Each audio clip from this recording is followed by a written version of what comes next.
Adiparva section 76.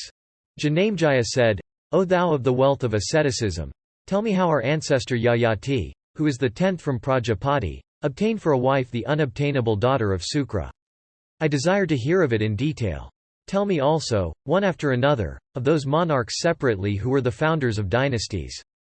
Vaisampayana said, the monarch Yayati was in splendor like unto Indra himself. I will tell thee, in reply to thy question, O Janamejaya, how both Sukra and Vrishaparvan bestowed upon him, with due rights, their daughters, and how his union took place with Devayani in special. Between the celestials and the Asuras, there happened, of yore, frequent encounters for the sovereignty of the three worlds with everything in them. The gods, then, from desire of victory, installed the son of Angiras, Vrihaspati, as their priest to conduct their sacrifices, while their opponents installed the learned Usanas as their priest for the same purpose. And between those two Brahmanas there are always much boastful rivalry. Those Danavas assembled for encounter that were slain by the gods were all revived by the seer Sukra by the power of his knowledge. And then starting again, into life, these fought with the gods. The Asuras also slew on the field of battle many of the celestials. But the open-minded Vrihaspati could not revive them, because he knew not the science called Sanjivani, revivification, which Kavya endued with great energy knew so well. And the gods were, therefore, in great sorrow. And the gods, in great anxiety of heart and entertaining a fear of the learned Usanas, then went to Kacha, the eldest son of Vrihaspati, and spoke unto him, saying, We pay court to thee, be kind to us and do us a service that we regard as very great. That knowledge which resides in Sukra, that Brahmana of immeasurable prowess, make thy own as soon as thou canst. Thou shalt find the Brahmana in the court of Vrishaparvan. He always protects the Danavas but never us, their opponents. Thou art his junior in age, and, therefore, capable of adoring him with reverence. Thou canst also adore Devayani, the favourite daughter of that high-souled Brahmana. Indeed, thou alone art capable of propitiating them both by worship. There is none else that can do so. By gratifying Devayani with thy conduct, liberality, sweetness, and general behaviour, thou canst certainly obtain that knowledge. The son of Vrihaspati, thus solicited by the gods, said, So be it, and went to where Vrishaparvan was. Kacha, thus sent by the gods, soon went to the capital of the chief of the Asuras, and beheld Sukra there. And beholding him, he thus spoke unto him, Accept me as thy disciple. I am the grandson of the Rishi Angiras and son of Vrihaspati. By name I am known as Kacha. Thyself becoming my preceptor, I shall practice the brahmacharya mode of life for 1,000 years. Command me, then, O Brahmana.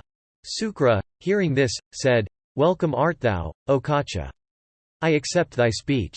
I will treat thee with regard, for by so doing, it is Vrihaspati who will be regarded. Vaisampayana continued.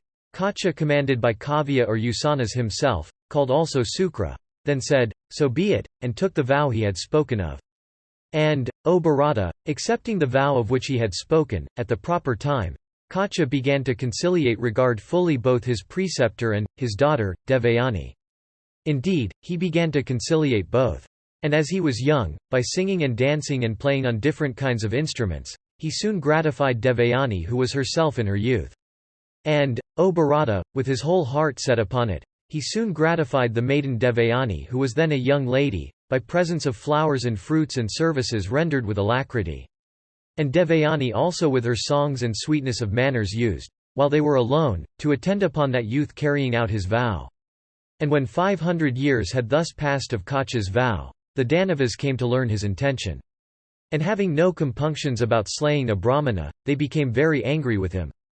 And one day they saw Kacha in a solitary part of the woods engaged in tending, his preceptor's kine. They then slew Kacha from their hatred of Vrihaspati and also from their desire of protecting the knowledge of reviving the dead from being conveyed by him. And having slain him, they hacked his body into pieces and gave them to be devoured by jackals and wolves. And, when twilight came, the kine returned to the fold without him who tended them. And Devayani, seeing the kine returned from the woods without Kacha, spoke, O Bharata, unto her father thus. Thy evening fire hath been kindled. The sun also hath set, O father. The kine have returned without him who tendeth them. Kacha is, indeed, not to be seen. It is plain that Kacha hath been lost, or is dead. Truly do I say, O father, that without him I will not live."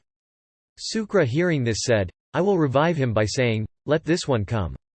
Then having recourse to the science of reviving the dead, Sukra summoned Kacha.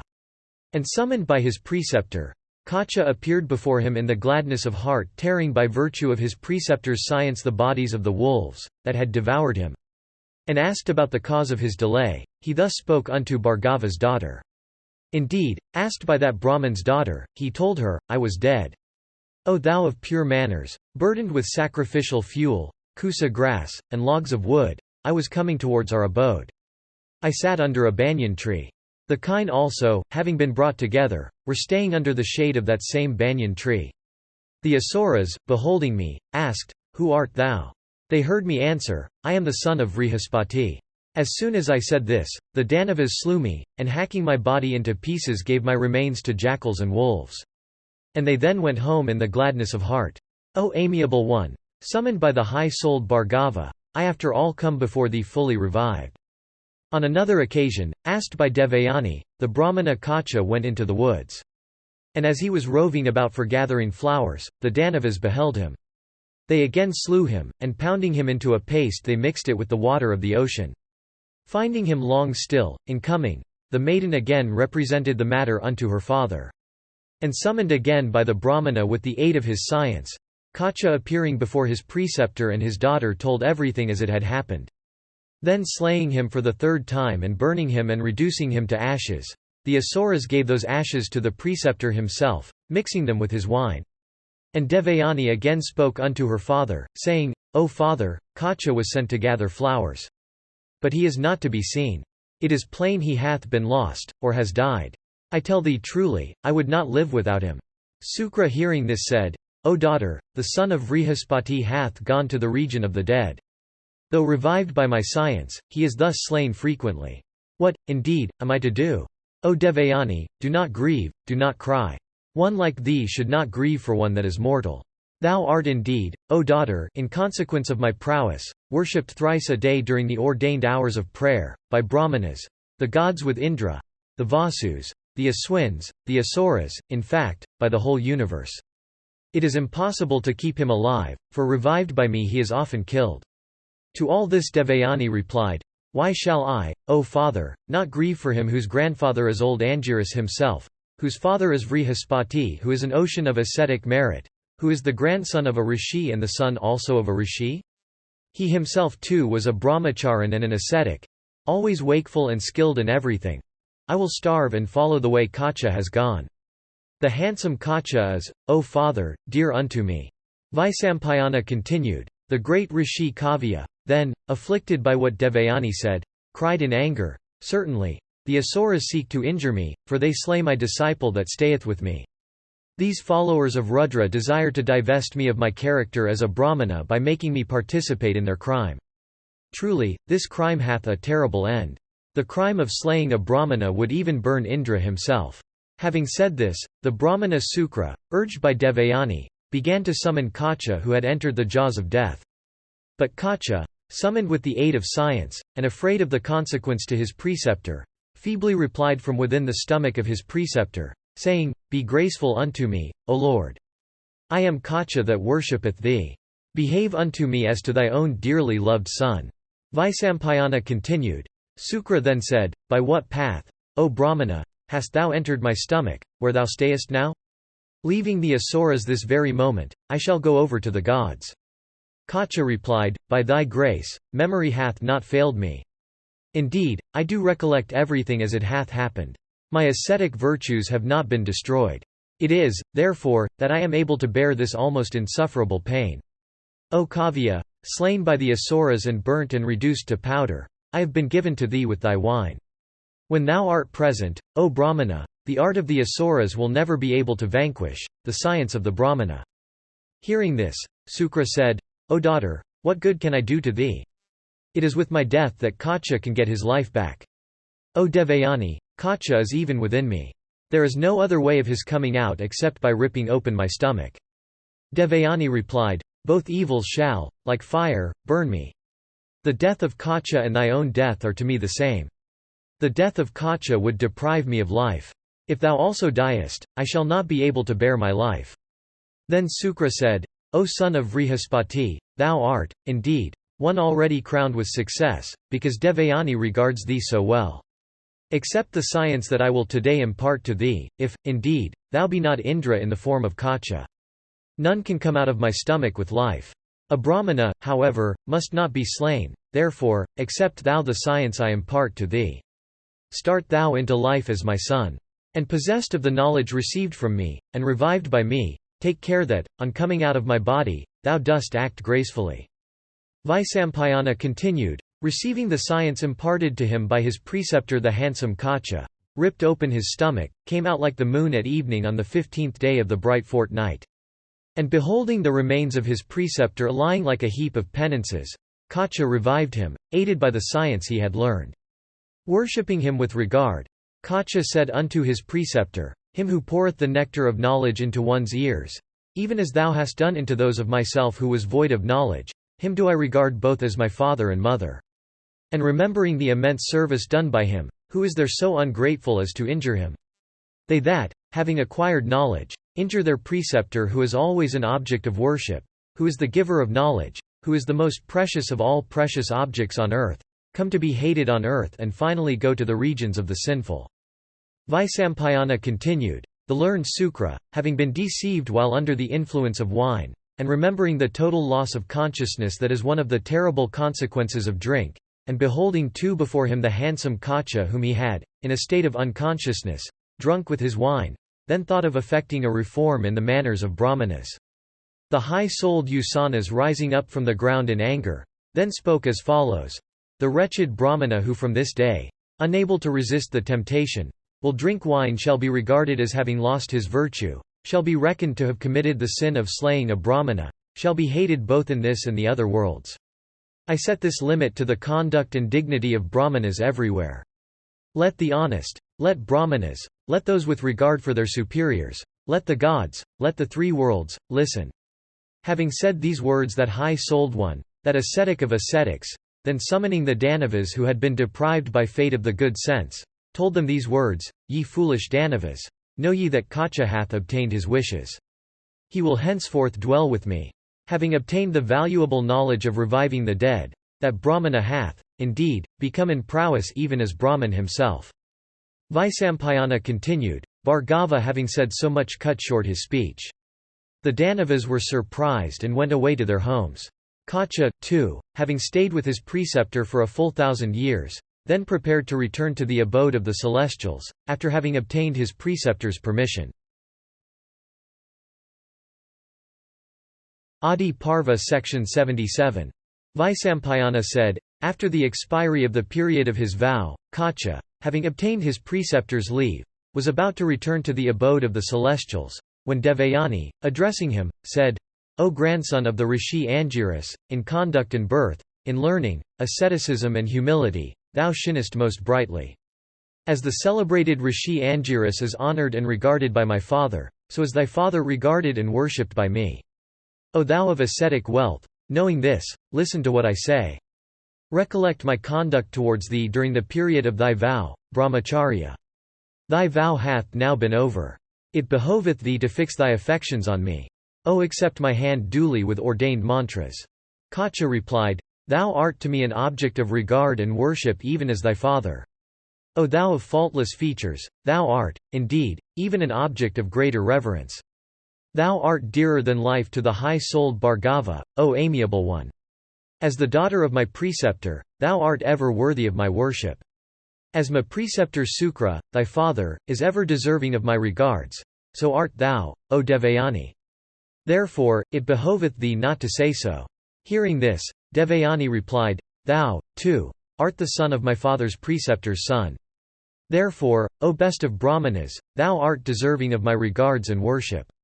O Kacha, when thou wert slain so many times by the Asuras, recollect today the affection I showed for thee.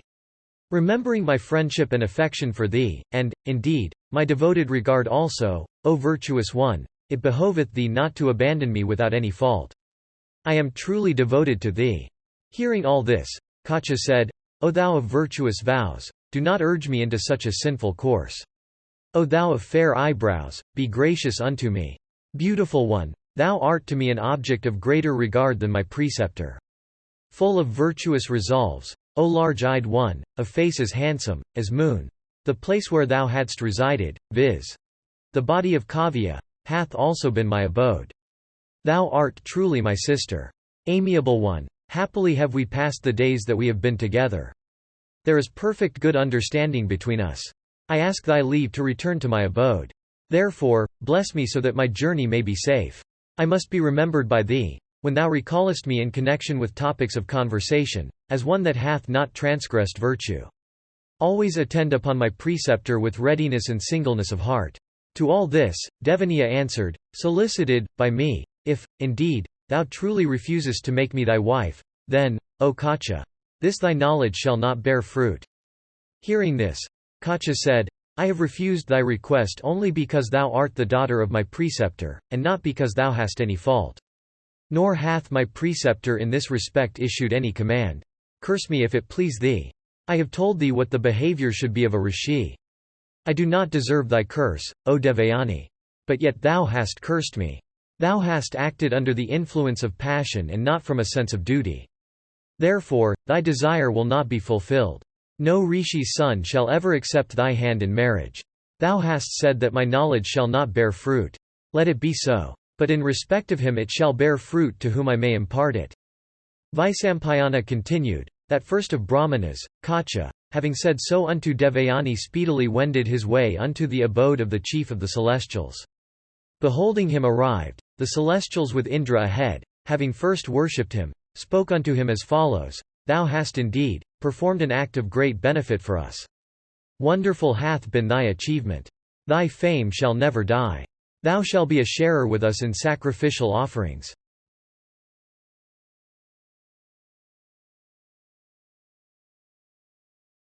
Adiparva Section 78. Vaisampayana said, The dwellers in heaven became exceedingly glad in welcoming Kacha who had mastered the wonderful science. And, O bull of Bharata's race, the celestials then learnt that science from Kacha and considered their object already achieved. And assembling together, they spoke unto him of 100 sacrifices, saying, The time hath come for showing prowess. Slay thy foes, O Purandara.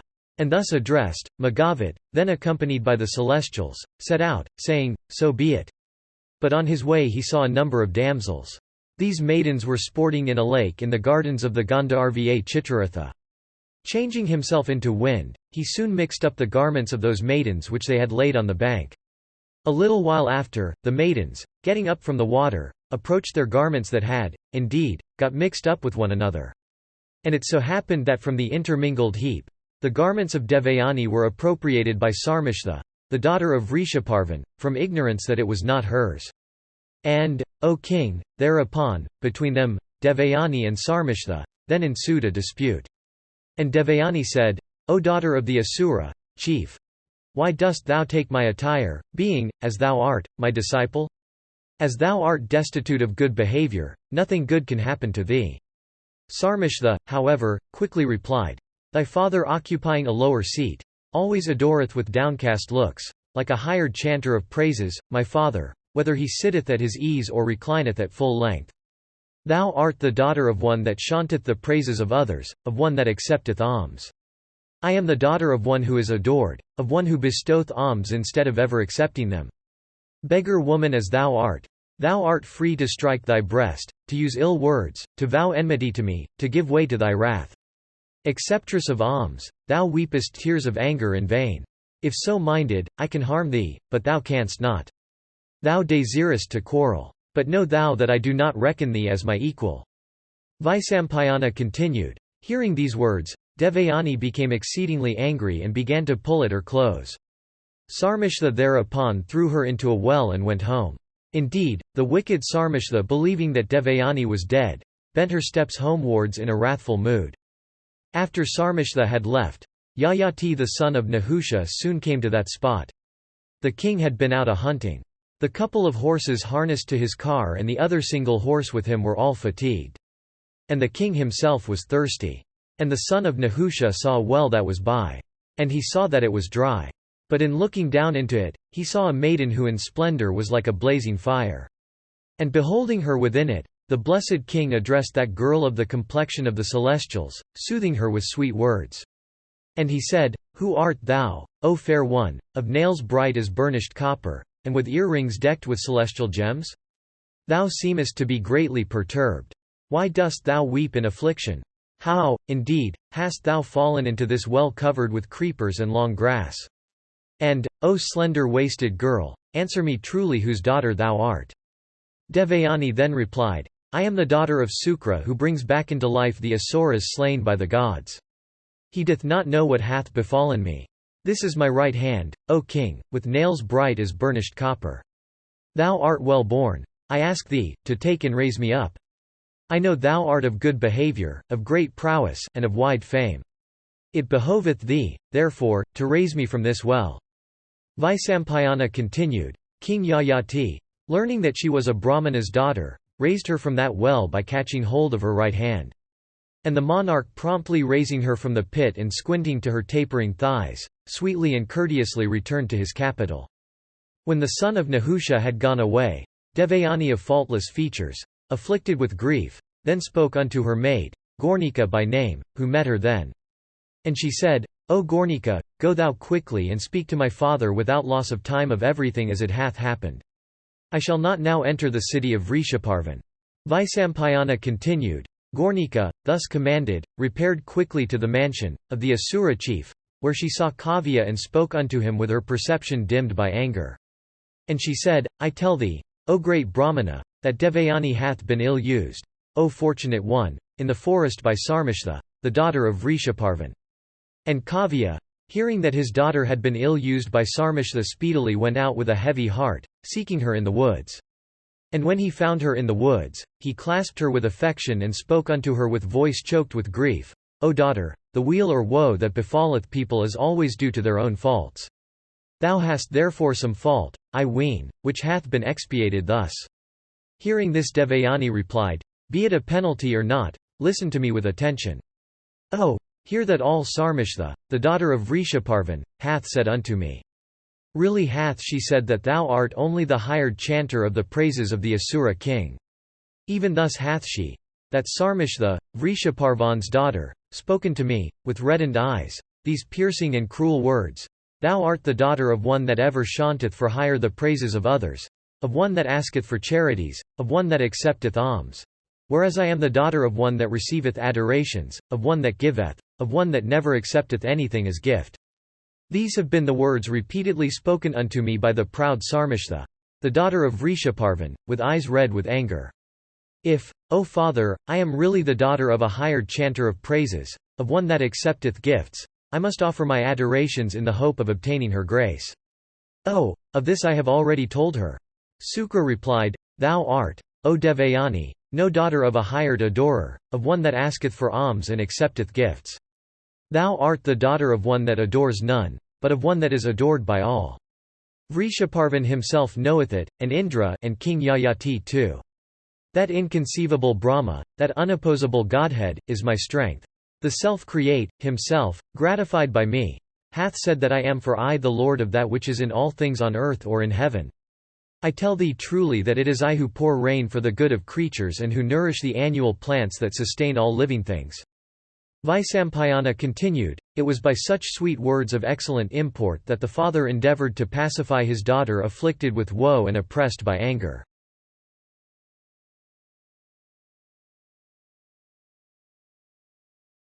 Adiparva section 79.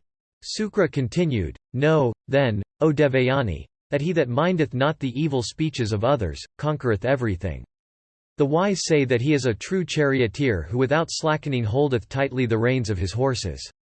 He, therefore, is the true man that subdueth, without indulging in his rising wrath.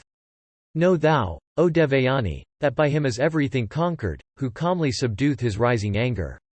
He is regarded as a man who by having recourse to forgiveness, shaketh off his rising anger like a snake casting off its slough. He that suppresseth his anger, he that regardeth not the evil speeches of others, he that becometh not angry, though there be cause, certainly acquireth the four objects for which we live, viz.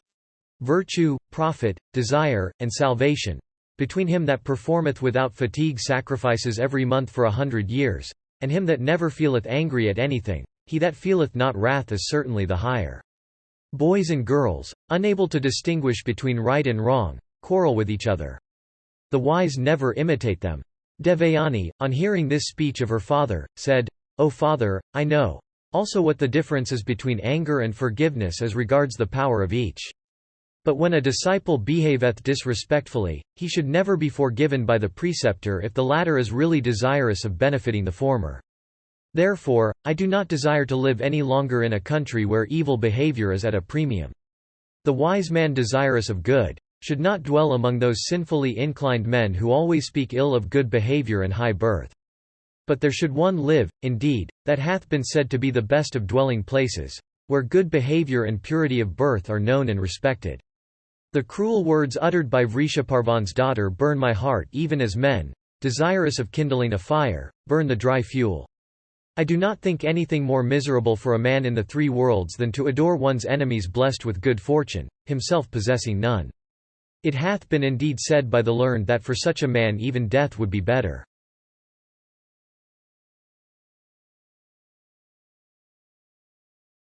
Adiparva Section 80. Vaisampayana said, Then Kavya, the foremost of Brigu's line, became angry himself.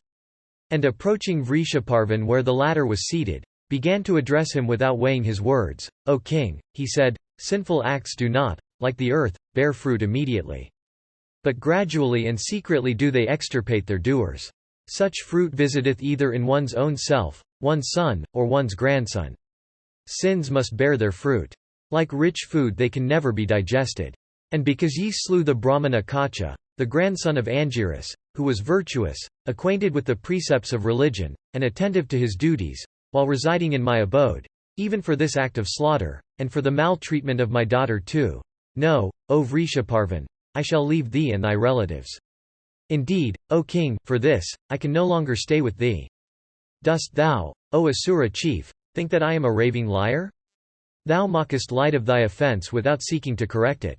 Vrishaparvan then said, O son of Brigu, never have I attributed one of virtue of falsehood, to thee. Indeed, virtue and truth ever dwell in thee. Be kind to me. O Bhargava, if, leaving us, thou really goest hence, we shall then go into the depths of the ocean. Indeed, there is nothing else for us to do. Sukra then replied, Ye Asuras, whether ye go into the depths of the ocean or fly away to all directions, I care little. I am unable to bear my daughter's grief. My daughter is ever dear to me.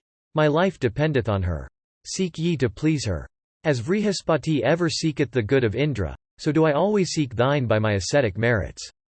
Vrishaparvan then said, O Bhargava, thou art the absolute master of whatever is possessed by the Asura chiefs in this world, their elephants, kine and horses, and even my humble self. Sukra then answered, If it is true, O great Asura, that I am the lord of all the wealth of the Asuras, then go and gratify Devayani. Vaisampayana continued, when the great Kavya was so addressed by Vrishaparvan, he then went to Devayani and told her all. Devayani, however, quickly replied, O Bhargava, if thou art truly the lord of the Asura king himself and of all his wealth, then let the king himself come to me and say so in my presence. Vrishaparvan then approached Devayani and told her, O Devayani of sweet smiles, whatever thou desirest I am willing to give thee, however difficult it may be to grant the same. Devayani answered, I desire Sarmishtha with 1,000 maids to wait on me. She must also follow me to where my father may give me away. Vrishaparvan then commanded a maid-servant in attendance on him, saying, Go and quickly bring Sarmishtha hither. Let her also accomplish what Devayani wisheth. Vaisampayana continued. The maid-servant then repaired to Sarmishtha and told her, O amiable Sarmishtha, rise and follow me. Accomplish the good of thy relatives. Urged by Devayani, the Brahmana, Sukra, is on the point of leaving his disciples, the Asuras. O sinless one, thou must do what Devayani wisheth. Sarmishtha replied, I shall cheerfully do what Devayani wisheth. Urged by Devayani, Sukra is calling me. Both Sukra and Devayani must not leave the Asuras through my fault. Vaisampayana continued, commanded by her father, then, Sarmishtha, accompanied by 1,000 maidens, soon came, in a palanquin, out of her father's excellent mansion. And approaching Devayani she said, "With my 1,000 maids, I am thy waiting maid. And I shall follow thee where thy father may give thee away."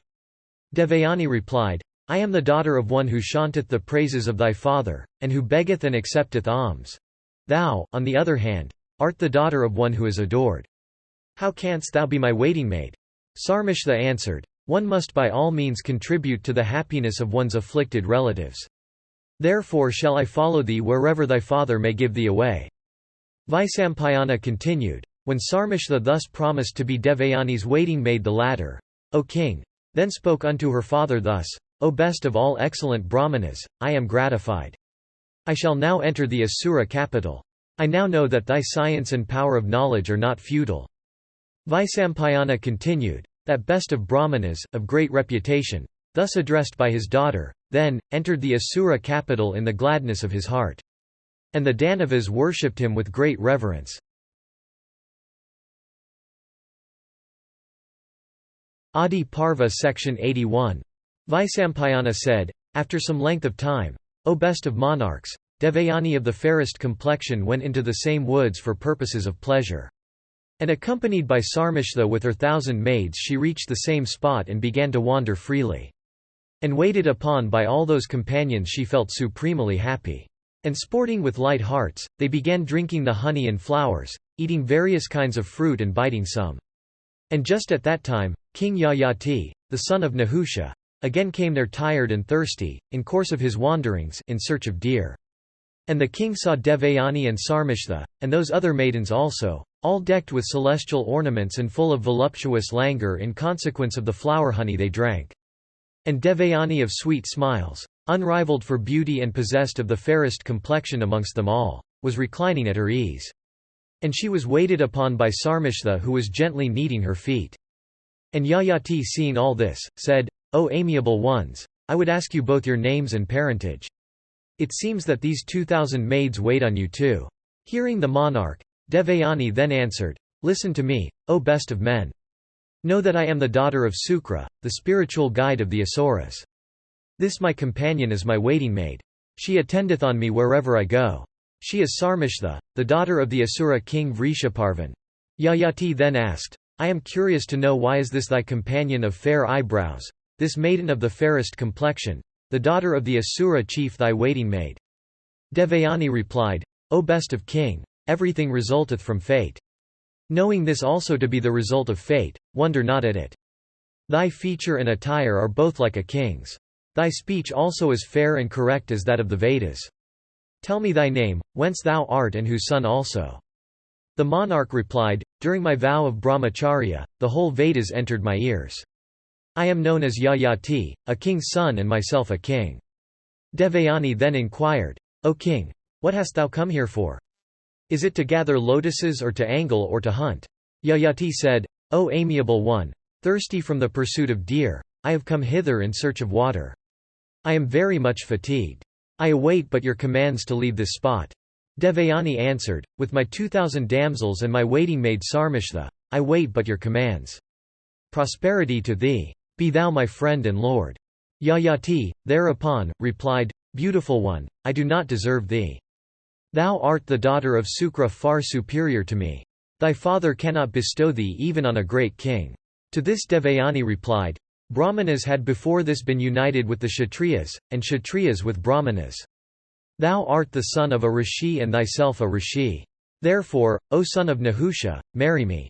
Yayati, however, replied, "O thou of the handsomest features, the four orders have, indeed, sprung from one body. But their duties and purity are not the same, the Brahmana being truly superior to all." Devayani answered, "This hand of mine hath never been touched before by any man save thee. Therefore, do I accept thee for my lord. How, indeed, shall any other man touch my hand which had before been touched by thyself who art a rishi?" Yayati then said, "The wise know that a Brahmana is more to be avoided than an angry snake of virulent poison, or a blazing fire of spreading flames." Devayani then told the monarch, "O bull amongst men, why dost thou, indeed, say that Brahmana should be more avoided than an angry snake of virulent poison or a blazing fire of spreading flames?" The monarch answered, "The snake killeth only one. The sharpest weapon slayeth but a single person. The Brahmana, when angry destroyeth whole cities and kingdoms. Therefore, O timid one, do I deem a Brahmana as more to be avoided than either. I cannot hence wed thee, O amiable one, unless thy father bestoweth thee on me." Devayani then said, "Thou art, indeed, chosen by me. And, O king, it is understood that thou wilt accept me if my father bestoweth me on thee. Thou needest not fear to accept my poor self bestowed on thee. Thou dost not, indeed, ask for me." Vaisampayana continued. After this, Devayani quickly sent a maidservant to her father. The maid represented to Sukra everything as it had happened. And as soon as he had heard all, Bhargava came and saw Yayati.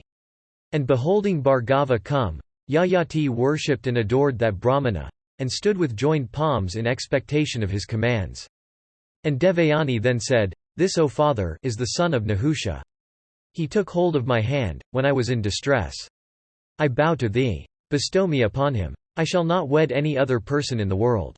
Sukra exclaimed, "O thou of splendid courage, thou hast, indeed, been accepted as her lord by this my dear daughter. I bestow her on thee.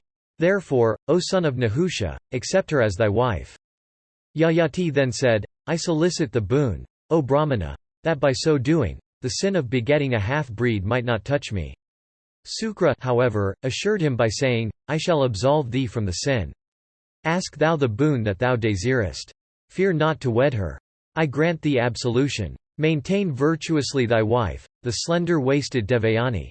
Transports of happiness be thine in her company. This other maiden, Vrishaparvan's daughter, Sarmishtha, should ever be regarded by thee. But thou shalt not summon her to thy bed." Vaisampayana continued. Thus addressed by Sukra, Yayati then walked round the Brahmana. And the king then went through the auspicious ceremony of marriage according to the rites of the scriptures.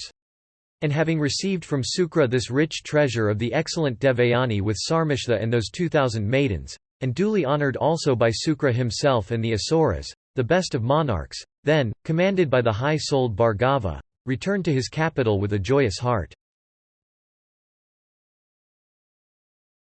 Adiparva Section 82. Vaisampayana said, Yayati then, on returning to his capital which was like unto the city of Indra, entered his inner apartments and established there his bride Devayani.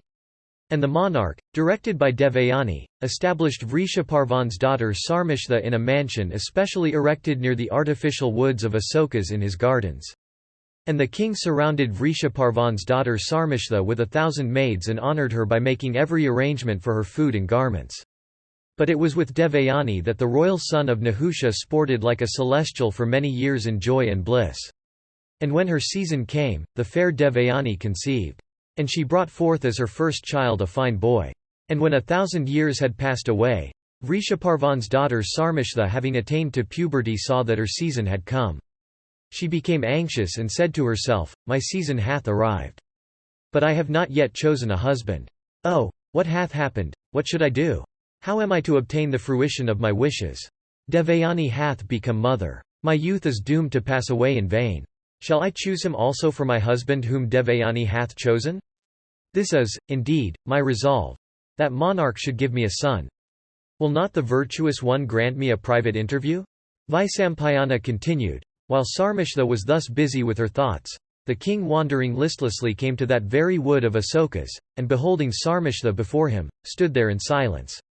Then Sarmishtha of sweet smiles seeing the monarch before her with nobody to witness what might pass, approached him and said with joined palms, O son of Nahusha!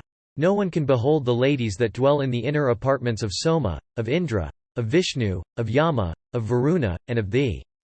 Thou knowest, O king, that I am both handsome and well born. I solicit thee, O king.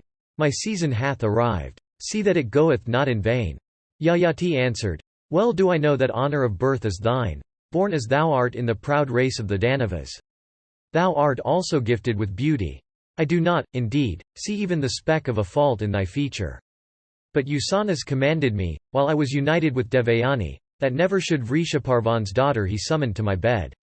Sarmishtha then said, It hath been said, O king, that it is not sinful to lie on the occasion of a joke, in respect of women sought to be enjoyed, on occasions of marriage, in peril of immediate death and of the loss of one's whole fortune. Lying is excusable on these 5 occasions. O king, it is not true that he is fallen who speaks not the truth when asked. Both Devayani and myself have been called hither as companions to serve the same purpose. When, therefore, thou hadst said that you wouldst confine thyself to one only amongst us, that was a lie thou hadst spoken." Yayati replied, "A king should ever be a model in the eyes of his people. That monarch certainly meets with destruction who speaks an untruth. As for myself, I dare not speak an untruth even if the greatest loss threatens me." Sarmishta answered, "O monarch, one may look upon her friend's husband as her own.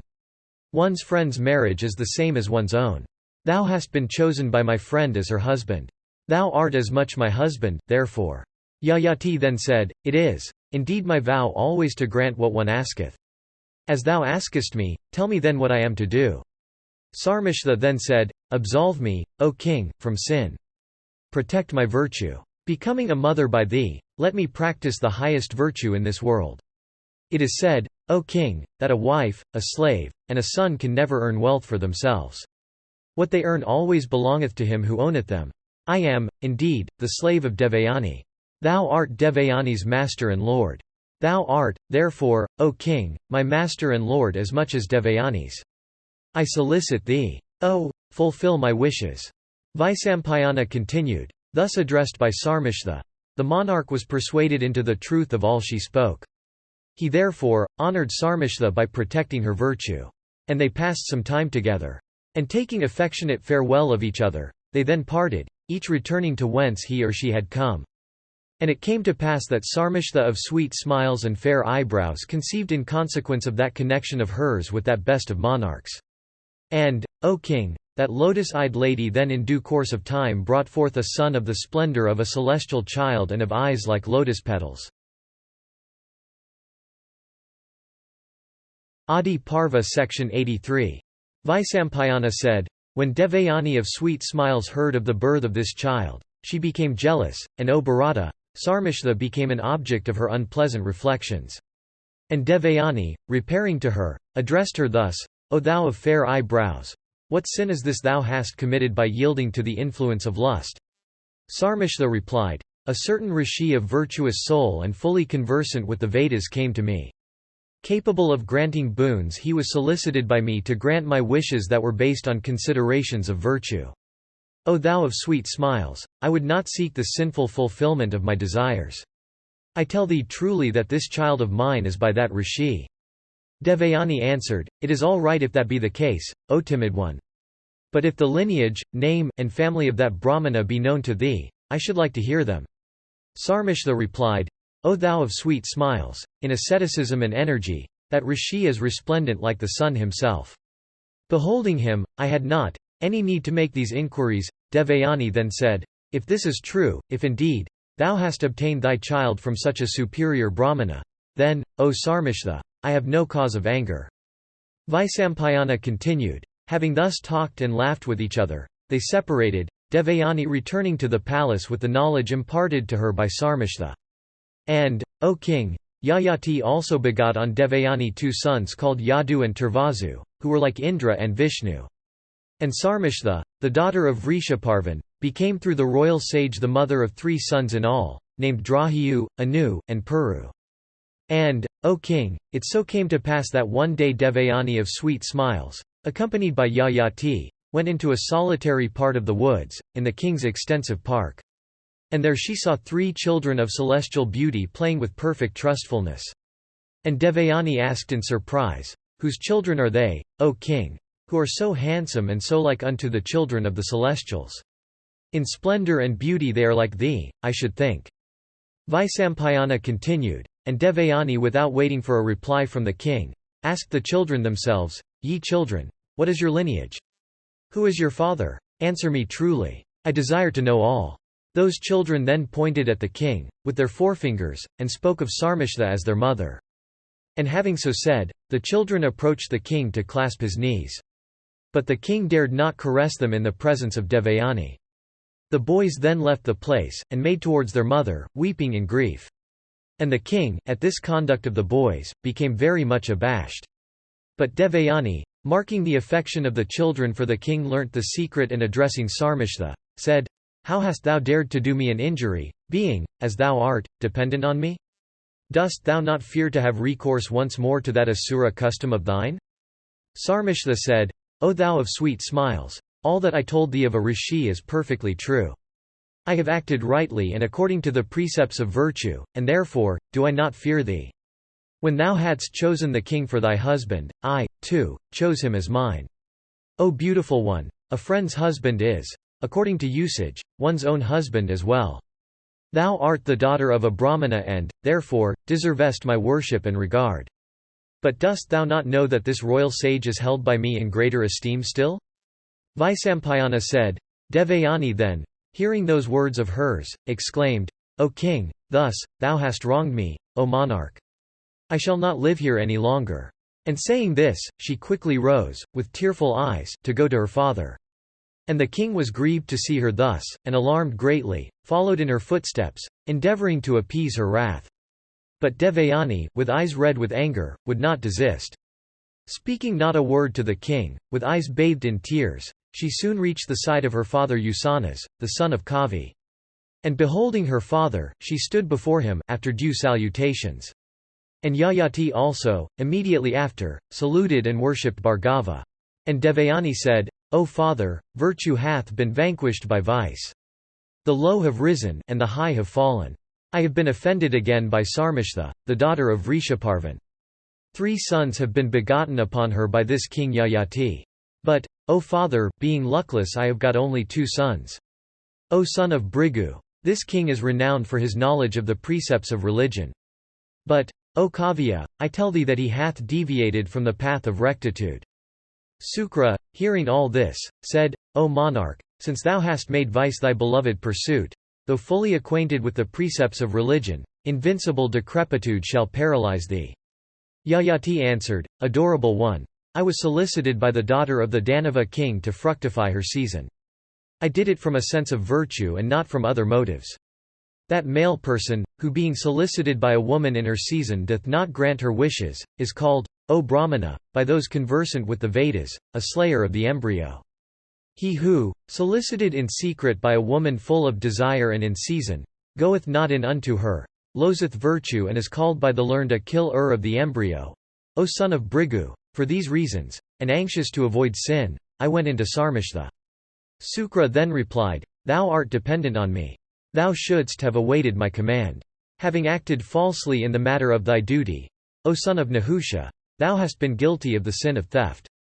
Vaisampayana continued, Yayati, the son of Nahusha, thus cursed by the angry Usanas, was then divested of his youth and immediately overcome by decrepitude. And Yayati said, "O son of Brigu, I have not yet been satiated with youth or with Devayani. Therefore, O Brahmana, be graceful unto me so that decrepitude might not touch me." Sukra then answered, "I never speak an untruth. Even now, O king, art thou attacked by decrepitude. But if thou lickest, thou art competent to transfer this thy decrepitude to another." Yayati said, "O Brahmana, let it be commanded by thee that that son of mine who giveth me his youth shall enjoy my kingdom, and shall achieve both virtue and fame." Sukra replied, "O son of Nahusha, thinking of me thou mayest transfer this thy decrepitude to whomsoever thou lickest.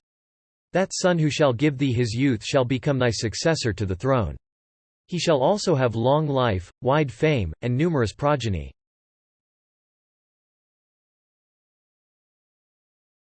Adiparva Section 84. Vaisampayana said, Yayati, then, overcome with decrepitude, returned to his capital and summoning his eldest son Yadu who was also the most accomplished, addressed him thus, "Dear child, from the curse of Kavya called also Usanas, decrepitude and wrinkles and whiteness of hair have come over me. But I have not been gratified yet with the enjoyment of youth. Do thou, O Yadu, take this my weakness along with my decrepitude. I shall enjoy with thy youth. And when a full 1,000 years will have elapsed, returning to thee thy youth, I shall take back my weakness with this decrepitude." Yadu replied, "There are innumerable inconveniences in decrepitude, in respect of drinking and eating. Therefore, O king, I shall not take thy decrepitude. This is, indeed, my determination. White hair on the head, cheerlessness and relaxation of the nerves, wrinkles all over the body, deformities, weakness of the limbs, emaciation, incapacity to work, defeat at the hands of friends and companions. These are the consequences of decrepitude. Therefore, O king, I desire not to take it. O king, thou hast many sons, some of whom are dearer to thee. Thou art acquainted with the precepts of virtue. Ask some other son of thine to take thy decrepitude. Yayati replied, Thou art sprung from my heart, O son, but thou givest me not thy youth. Therefore, thy children shall never be kings. And he continued, addressing another son of his, O Turvazu, take thou this weakness of mine along with my decrepitude. With thy youth, O son, I like to enjoy the pleasure of life. After the lapse of a full 1,000 years I shall give back to thee thy youth, and take back from thee my weakness and decrepitude. Turvazu replied, I do not like decrepitude. O father, it takes away all appetites and enjoyments, strength and beauty of person, intellect, and even life. Yayati said to him, Thou art sprung from my heart, O son. But thou givest me not thy youth. Therefore, O Turvazu, thy race shall be extinct. Wretch, thou shalt be the king of those whose practices and precepts are impure, amongst whom men of inferior blood procreate children upon women of blue blood, who live on meat, who are mean, who hesitate not to appropriate the wives of their superiors, whose practices are those of birds and beasts, who are sinful and non-Aryan. Vaisampayana said, Yayati, having thus cursed his son Turvazu, then addressed Sarmishta's son Drahiyu thus, O Drahiyu, take thou for 1,000 years my decrepitude destructive of complexion and personal beauty and give me thy youth. When 1,000 years have passed away, I shall return thee thy youth and take back my own weakness and decrepitude. To this Drahiyu replied, O king, one that is decrepit can never enjoy elephants and cars and horses and women. Even his voice becometh hoarse. Therefore, I do not desire to take thy decrepitude. Yayati said to him, Thou art sprung from my heart, O son. But thou refusest to give me thy youth. Therefore, thy most cherished desires shall never be fulfilled. Thou shalt be king only in name, of that region where there are no roads for the passage of horses and cars and elephants, and good vehicles, and asses, and goats and bullocks, and palanquins, where there is swimming only by rafts and floats. Yayati next addressed Anu and said, O Anu, take my weakness and decrepitude. I shall with thy youth enjoy the pleasures of life for 1,000 years. To this Anu replied, Those that are decrepit always eat like children and are always impure. They cannot pour libations upon fire in proper times. Therefore, I do not like to take thy decrepitude. Yayati said to him, Thou art sprung from my heart, thou givest not thy youth. Thou findest so many faults in decrepitude. Therefore, decrepitude shall overcome thee. And, O Anu, thy progeny also as soon as they attain to youth, shall die. And thou shalt also not be able to perform sacrifices before fire. Yayati at last turned to his youngest child, Puru, and addressing him said, Thou art, O Puru, my youngest son. But thou shalt be the first of all. Decrepitude, wrinkles, and whiteness of hair have come over me in consequence of the curse of Kavya called also Usanas. I have not yet, however, been satiated with my youth. O Puru, take thou this my weakness and decrepitude. With thy youth I shall enjoy for some years the pleasures of life. And when 1,000 years have passed away, I shall give back to thee thy youth and take back my own decrepitude. Vaisampayana said, thus addressed by the king, Puru answered with humility, I shall do, O monarch, as thou biddest me. I shall take, O king, thy weakness and decrepitude. Take thou my youth and enjoy as thou listest the pleasures of life.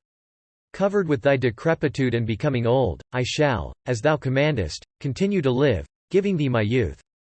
Yayati then said, O Puru, I have been gratified with thee.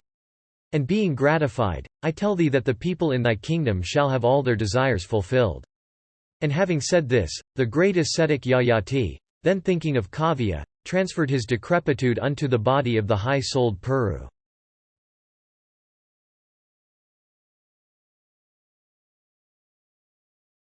Adiparva Section 85.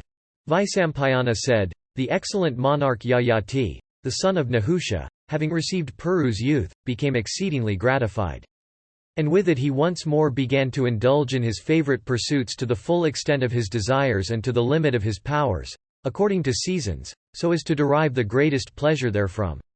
And, O king, in nothing that he did, he acted against the precepts of his religion as behoved him well. He gratified the gods by his sacrifices, the Pitris by sraddhas, the poor, by his charities, all excellent Brahmanas, by fulfilling their desires, all persons entitled to the rights of hospitality, with food and drink, the Vaisyas, by protection, and the Sudras, by kindness. And the king repressed all criminals by proper punishments. And Yayati, gratifying all sections of his subjects, protected them virtuously like another Indra. And the monarch possessed of the prowess of a lion, with youth and every object of enjoyment under control, enjoyed unlimited happiness without transgressing the precepts of religion. And the king became very happy in thus being able to enjoy all the excellent objects of his desires. And he was only sorry when he thought that those 1,000 years would come to an end. And having obtained youth for 1,000 years, the king acquainted with the mysteries of time, and watching proper Kalas and Kashthas sported with the celestial damsel, Viswachi, sometimes in the beautiful garden of Indra, sometimes in Alaka, the city of Kuvera, and sometimes on the summit of the mountain Meru on the north. And when the virtuous monarch saw that the 1,000 years were full, he summoned his son, Puru, and addressed him thus: O oppressor of foes, with thy youth, O son, I have enjoyed the pleasures of life, each according to its season, to the full extent of my desires, to the limit of my powers. Our desires, however, are never gratified by indulgence. On the other hand, with indulgence, they only flame up like fire with libations of sacrificial butter. If a single person were owner of everything on earth, all her yields of paddy and barley, her silver, gold, and gems, her animals and women, he would not still be content. Thirst of enjoyment, therefore, should be given up. Indeed, true happiness belongeth to them that have cast off their thirst for worldly objects, a thirst which is difficult to be thrown off by the wicked and the sinful, which faileth not with the failing life, and which is truly the fatal disease of man. My heart hath for a full 1,000 years been fixed upon the objects of desires. My thirst for these, however, increaseth day by day without abating. Therefore, I shall cast it off, and fixing my mind on Brahma I shall pass the rest of my days with the innocent deer in the forest peacefully and with no heart for any worldly objects. And O Puru, I have been exceedingly gratified with thee. Prosperity be thine. Receive back this thy youth. Receive thou also my kingdom. Thou art, indeed, that son of mine who has done me the greatest services. Vaisampayana continued. Then Yayati, the son of Nahusha, received back his decrepitude. And his son Puru received back his own youth. And Yayati was desirous of installing Puru, his youngest son, on the throne. But the four orders, with the Brahmanas at their head, then addressed the monarch thus: O king! How shalt thou bestow thy kingdom on Puru, passing over thy eldest son Yadu born of Devayani, and, therefore, the grandson of the great Sukra? Indeed, Yadu is thy eldest son. After him hath been born Turvazu, and of Sarmishta's sons, the first is Drahiyu, then Anu and then Puru. How doth the youngest deserve the throne, passing all his elder brothers over? This we represent to thee. O, conform to virtuous practice. Yayati then said: Ye four orders with Brahmanas at their head, hear my words as to why my kingdom should not be given to my eldest son. My commands have been disobeyed by my eldest son, Yadu. The wise say that he is no son who disobeyeth his father. That son, however, who doth the bidding of his parents, who seeketh their good, who is agreeable to them, is indeed the best of sons. I have been disregarded by Yadu and by Turvazu too. Much I have been disregarded by Drahiyu and by Anu also. By Puru alone hath my word been obeyed. By him have I been much regarded. Therefore, the youngest shall be my heir.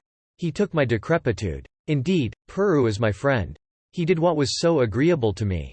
It hath also been commanded by Sukra himself, the son of Kavi, that son of mine who should obey me will become king after me and bring the whole earth under his sway. I, therefore, beseech thee, let Puru be installed on the throne. The people then said, True it is, O king, that son who is accomplished and who seeketh the good of his parents, deserveth prosperity even if he be the youngest. Therefore, doth Puru, who hath done the good, deserve the crown. And as Sukra himself hath commanded it, we have nothing to say to it. Vaisampayana continued.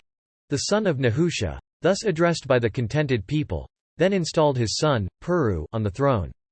And having bestowed his kingdom on Puru, the monarch performed the initiatory ceremonies for retiring into the woods. And soon after he left his capital, followed by Brahmanas and ascetics. The sons of Yadu are known by the name of the Yadavas, while those of Turvazu have come to be called the Yavanas. And the sons of Drahiu are the Bojas, while those of Anu, the Melechjas. The progeny of Puru, however, are the Pauravas, amongst whom, O monarch, thou art bomb, in order to rule for 1,000 years with thy passions under complete control. Adiparva section 86. Vaisampayana said, King Yayati, the son of Nahusha, having thus installed his dear son on the throne, became exceedingly happy, and entered into the woods to lead the life of a hermit. And having lived for some time into forest in the company of Brahmanas, observing many rigid vows, eating fruits and roots, patiently bearing privations of all sorts, the monarch at last ascended to heaven. And having ascended to heaven he lived there in bliss. But soon, however, he was hurled down by Indra. And it hath been heard by me, O king, that, though hurled from heaven, Yayati, without reaching the surface of the earth, stayed in the firmament. I have heard that some time after he again entered the region of the celestials in company with Vasuman, Ashtaka, Pratardana, and Sivi. Janamejaya said, I desire to hear from thee in detail why Yayati, having first obtained admission into heaven, was hurled therefrom, and why also he gained re-admittance. Let all this, O Brahmana, be narrated by thee in the presence of these regenerate sages. Yayati, lord of earth, was, indeed, like the chief of the celestials. The progenitor of the extensive race of the Kurus, he was of the splendor of the sun. I desire to hear in full the story of his life both in heaven and on earth, as he was illustrious, and of worldwide celebrity and of wonderful achievements. Vaisampayana said, Indeed, I shall recite to thee the excellent story of Yayati's adventures on earth and in heaven. That story is sacred and destroyeth the sins of those that hear it. King Yayati, the son of Nahusha, having installed his youngest son, Puru, on the throne after casting his sons with Yadu for their eldest amongst the Melechjas, entered the forest to lead the life of a hermit. And the king eating fruits and roots lived for some time in the forest. Having his mind and passions under complete control, the king gratified by sacrifices the Pitris and the gods. And he poured libations of clarified butter upon the fire according to the rites prescribed for those leading the vanaprastha mode of life. And the illustrious one entertained guests and strangers with the fruit of the forest and clarified butter, while he himself supported life by gleaning scattered corn seeds. And the king led this sort of life for a full 1,000 years. And observing the vow of silence and with mind under complete control he passed 1 full year, living upon air alone and without sleep. And he passed another year practicing the severest austerities in the midst of 4 fires around and the sun overhead. And, living upon air alone, he stood erect upon 1 leg for 6 months. And the king of sacred deeds ascended to heaven, covering heaven as well as the earth, with the fame of his achievements. Adiparva section 87. Vaisampayana said, While that king of kings dwelt in heaven, the home of the celestials, he was reverenced by the gods, the Satyas, the Maruts, and the Vasus. Of sacred deeds, and mind under complete control, the monarch used to repair now and then from the abode of the celestials unto the region of Brahman. And it hath been heard by me that he dwelt for a long time in heaven. One day that best of kings, Yayati, went to Indra, and there in course of conversation the lord of earth was asked by Indra as follows. What didst thou say, O king, when thy son Puru took thy decrepitude on earth and when thou gavest him thy kingdom? Yayati answered, I told him that the whole country between the rivers Ganga and Yamuna was his. That is, indeed, the central region of the earth, while the outlying regions are to be the dominions of thy brothers. I also told him that those without anger were ever superior to those under its sway, those disposed to forgive were ever superior to the unforgiving. Man is superior to the lower animals. Among men again the learned are superior to the unlearned. If wronged, thou shouldst not wrong in return. One's wrath, if disregarded, burneth one's own self, but he that regardeth it not taketh away all the virtues of him that exhibit it. Never shouldst thou pain others by cruel speeches. Never subdue thy foes by despicable means, and never utter such scorching and sinful words as may torture others. He that pricketh as if with thorns men by means of hard and cruel words, thou must know, ever carrieth in his mouth the Rakshasas. Prosperity and luck fly away at his very sight. Thou shouldst ever keep the virtuous before thee as thy models. Thou shouldst ever with retrospective eye compare thy acts with those of the virtuous. Thou shouldst ever disregard the hard words of the wicked. Thou shouldst ever make the conduct of the wise the model upon which thou art to act thyself. The man hurt by the arrows of cruel speech hurled from one's lips, weepeth day and night. Indeed, these strike at the core of the body. Therefore the wise never fling these arrows at others. There is nothing in the three worlds by which thou canst worship and adore the deities better than by kindness, friendship, charity and sweet speeches unto all. Therefore, shouldst thou always utter words that soothe, and not those that scorch. And thou shouldst regard those that deserve thy regards, and shouldst always give but never beg.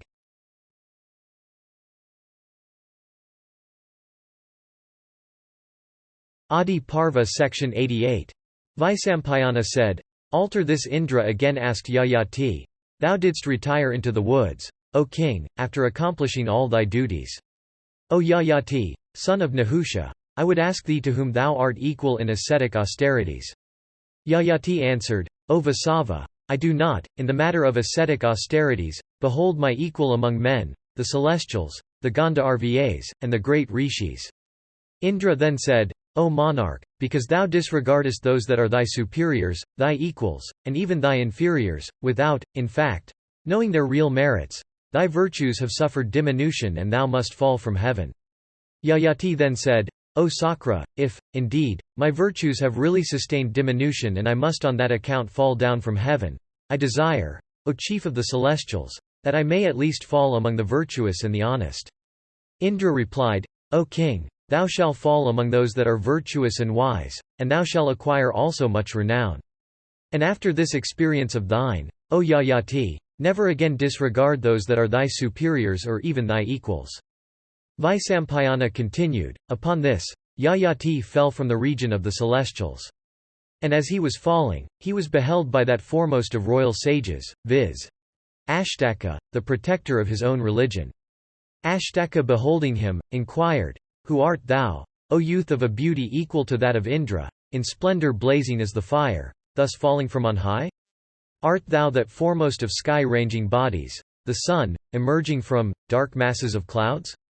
Beholding thee falling from the solar course, possessed of immeasurable energy and the splendor of fire or the sun, every one is curious as to what it is that is so falling, and is, besides, deprived of consciousness. Beholding thee in the path of the celestials, possessed of energy like that of Sakra, or Surya, or Vishnu, we have approached thee to ascertain the truth. If thou hast first asked us who we were, we would never have been guilty of the incivility of asking thee first. We now ask thee who thou art and why thou approachest hither. Let thy fears be dispelled. Let thy woes and afflictions cease. Thou art now in the presence of the virtuous and the wise. Even Sakra himself, the slayer of Vala, cannot here do thee any injury. O thou of the prowess of the chief of the celestials, the wise and the virtuous are the support of their brethren in grief. Here there are none but the wise and virtuous like thee assembled together. Therefore, stay thou here in peace. Fire alone hath power to give heat. The earth alone hath power to infuse life into the seed. The sun alone hath power to illuminate everything. So the guest alone hath power to command the virtuous and the wise."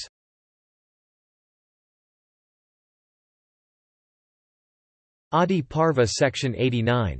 Yayati said, "I am Yayati, the son of Nahusha and the father of Puru. Cast off from the region of the celestials and of siddhas and rishis for having disregarded every creature, I am falling down, my righteousness having sustained diminution. In years I am older than you, therefore, I have not saluted you first. Indeed, the Brahmanas always reverence him who is older in years or superior in learning or in ascetic merit." Ashtaka then replied, "Thou sayest, O monarch, that he who is older in years is worthy of regard. But it is said that he is truly worthy of worship who is superior in learning and ascetic merit." Yayati replied to this, "It is said that sin destroyeth the merits of 4 virtuous acts. Vanity containeth the element of that which leadeth to hell. The virtuous never follow in the footsteps of the vicious. They act in such a way that their religious merit always increaseth. I myself had great religious merit, but all that, however, is gone. I will scarcely be able to regain it even by my best exertions. Beholding my fate, he that is bent upon achieving his own good will certainly suppress vanity. He who having acquired great wealth performed meritorious sacrifices, who having acquired all kinds of learning remaineth humble, and who having studied the entire Vedas devoteth himself to asceticism with a heart withdrawn from all mundane enjoyments, goeth to heaven. None should exult in having acquired great wealth. None should be vain of having studied the entire Vedas. In the world men are of different dispositions. Destiny is supreme. Both power and exertion are all fruitless. Knowing destiny to be all-powerful, the wise, whatever their portions may be, should neither exult nor grieve. When creatures know that their weal and woe are dependent on destiny and not on their own exertion or power, they should neither grieve nor exult, remembering that destiny is all-powerful. The wise should ever live contented, neither grieving at woe nor exulting at weal. When destiny is supreme, both grief and exultation are unbecoming. O Ashtaka, I never suffer myself to be overcome by fear. Nor do I ever entertain grief, knowing for certain that I shall be in the world what the great disposer of all hath ordained. Insects and worms, all oviparous creatures, vegetable existences, all crawling animals, vermin, the fish in the water, stones, grass, wood, in fact, all created things, when they are freed from the effects of their acts, are united with the Supreme Soul. Happiness and misery are both transient. Therefore, O Ashtaka, why should I grieve? We can never know how we are to act in order to avoid misery. Therefore, none should grieve for misery. Possessed of every virtue, King Yayati, who was the maternal grandfather of Ashtaka, while staying in the welkin, at the conclusion of his speech, was again questioned by Ashtaka. The latter said, O King of Kings, tell me, in detail, of all those regions that thou hast visited and enjoyed, as well as the period for which thou hast enjoyed each. Thou speakest of the precepts of religion even like the clever masters acquainted with the acts and sayings of great beings. Yayati replied, I was a great king on earth, owning the whole world for my dominion. Leaving it, I acquired by dint of religious merit many high regions. There I dwelt for a full 1,000 years, and then I attained to a very high region, the abode of Indra, of extraordinary beauty, having 1,000 gates, and extending over 100 yojanas all round. There too, I dwelt a full 1,000 years and then attained to a higher region still. That is the region of perfect beatitude, where decay never exists, the region, viz. that of the Creator and the Lord of earth, so difficult of attainment. There also I dwelt for a full 1,000 years, and then attained to another very high region, viz. that of the God of gods, Vishnu, where, too, I had lived in happiness. Indeed, I dwelt in various regions, adored by all the celestials, and possessed of prowess and splendor equal unto those of the celestials themselves. Capable of assuming any form at will, I lived for 1,000,000 years in the gardens of Nandana, sporting with the Asparas and beholding numberless beautiful trees clad in flowery vesture and sending forth delicious perfume all round. And after many, many years had elapsed, while still residing there in enjoyment of perfect beatitude, the celestial messenger of grim visage, one day, in a loud and deep voice, thrice shouted to me, Ruined! Ruined! Ruined! O lion among kings, this much do I remember. I was then fallen from Nandana, my religious merits gone. I heard in the skies, O king, the voices of the celestials exclaiming in grief, Alas! What a misfortune! Yayati, with his religious merits destroyed, though virtuous and of sacred deeds, is falling. And as I was falling, I asked them loudly, Where, ye celestials, are those wise ones amongst whom I am to fall? They pointed out to me this sacred sacrificial region belonging to you. Beholding the curls of smoke blackening the atmosphere and smelling the perfume of clarified butter poured incessantly upon fire, and guided thereby, I am approaching this region of yours, glad at heart that I come amongst you. Adiparva Section 90.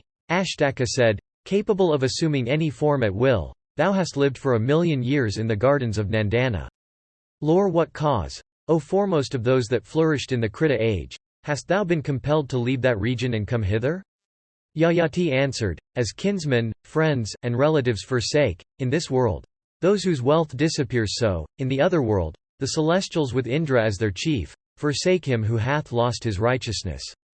Ashtaka said, I am extremely anxious to know how in the other world men can lose virtue. Tell me also, O king, what regions are attainable by what courses of action? Thou art acquainted, I know, with the acts and sayings of great beings. Yayati answered, O pious one, they that speak of their own merits are doomed to suffer the hell called Bauma.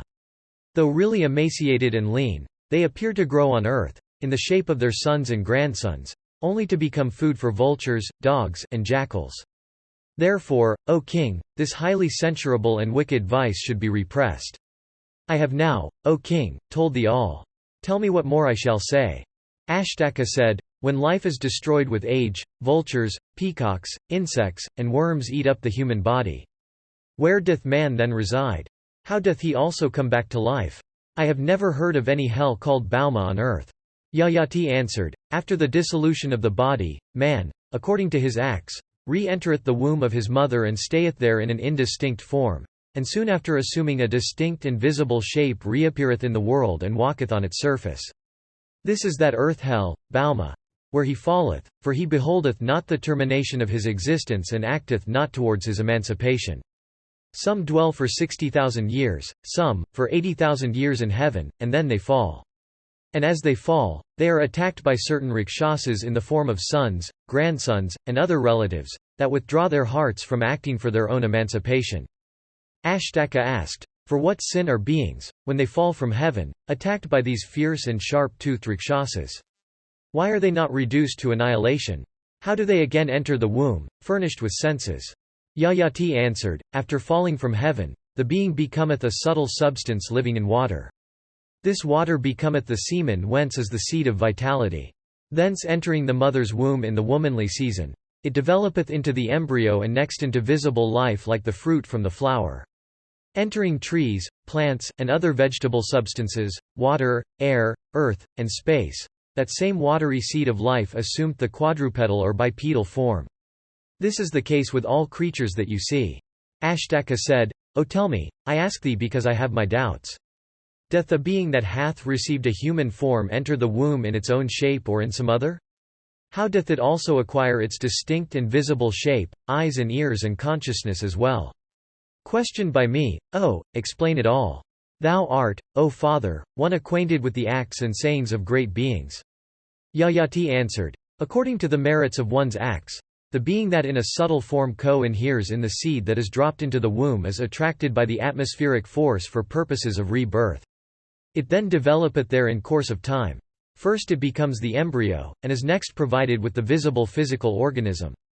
Coming out of the womb in due course of time, it becometh conscious of its existence as man, and with his ears becometh sensible of sound, with his eyes of color and form, with his nose of scent, with his tongue of taste, by his whole body, of touch, and by his mind, of ideas. It is thus, O Ashtaka, that the gross and visible body developeth from the subtle essence. Ashtaka asked, after death, the body is burnt, or otherwise destroyed. Reduced to nothing upon such dissolution, by what principle is one revived? Yayati said, O lion among kings, the person that dies assumes a subtle form, and retaining consciousness of all his acts as in a dream, he enters some other form with a speed quicker than that of air itself. The virtuous attain to a superior, and the vicious to an inferior form of existence. The vicious become worms and insects. I have nothing more to say, O thou of great and pure soul. I have told thee how beings are born, after development of embryonic forms, as 4-footed, 6-footed creatures and others with more feet. What more wilt thou ask me? Ashtaka said, how, O Father, do men attain to those superior regions whence there is no return to earthly life? Is it by asceticism or by knowledge? How also can one gradually attain to felicitous regions? Asked by me, O answer it in full. Yayati answered, the wise say that for men there are 7 gates through which admission may be gained into heaven. There are asceticism, benevolence, tranquility of mind, self-command, modesty, simplicity, and kindness to all creatures. The wise also say that a person loseth all these in consequence of vanity. That man who having acquired knowledge regardeth himself as learned, and with his learning destroyed the reputation of others, never attaineth to regions of indestructible felicity. That knowledge also doth not make its possessor competent to attain to Brahma. Study, taciturnity, worship before fire, and sacrifices, these 4 remove all fear. When, however, these are mixed with vanity, instead of removing it, they cause fear. The wise should never exult at receiving honors, nor should they grieve at insults. For it is the wise alone that honor the wise. The wicked never act like the virtuous. I have given away so much. I have performed so many sacrifices. I have studied so much. I have observed these vows, such vanity is the root of fear. Therefore, thou must not indulge in such feelings. Those learned men who accept as their support the unchangeable, inconceivable Brahma alone that ever showereth blessings on persons virtuous like thee, enjoy perfect peace here and hereafter. Adiparva Section 91. Ashtaka said, those cognizant of the Vedas differ in opinion as to how the followers of each of the four modes of life, viz. Grihasthas, Bhikshus, Brahmacharins, and Vanaprashthas, should conduct themselves in order to acquire religious merit. Yayati answered, these are what a brahmacharin must do. While dwelling in the abode of his preceptor, he must receive lessons only when his preceptor summons him to do so. He must attend to the service of his preceptor without waiting for the latter's command. He must rise from his bed before his preceptor riseth, and go to bed after his preceptor hath gone to bed. He must be humble, must have his passions under complete control, must be patient, vigilant, and devoted to studies. It is then only that he can achieve success. It hath been said in the oldest Upanishad that a grihastha, acquiring wealth by honest means, should perform sacrifices.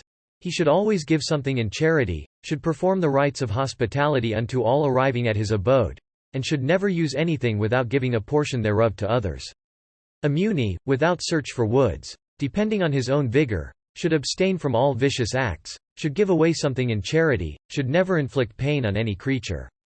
It is then only that he can achieve success.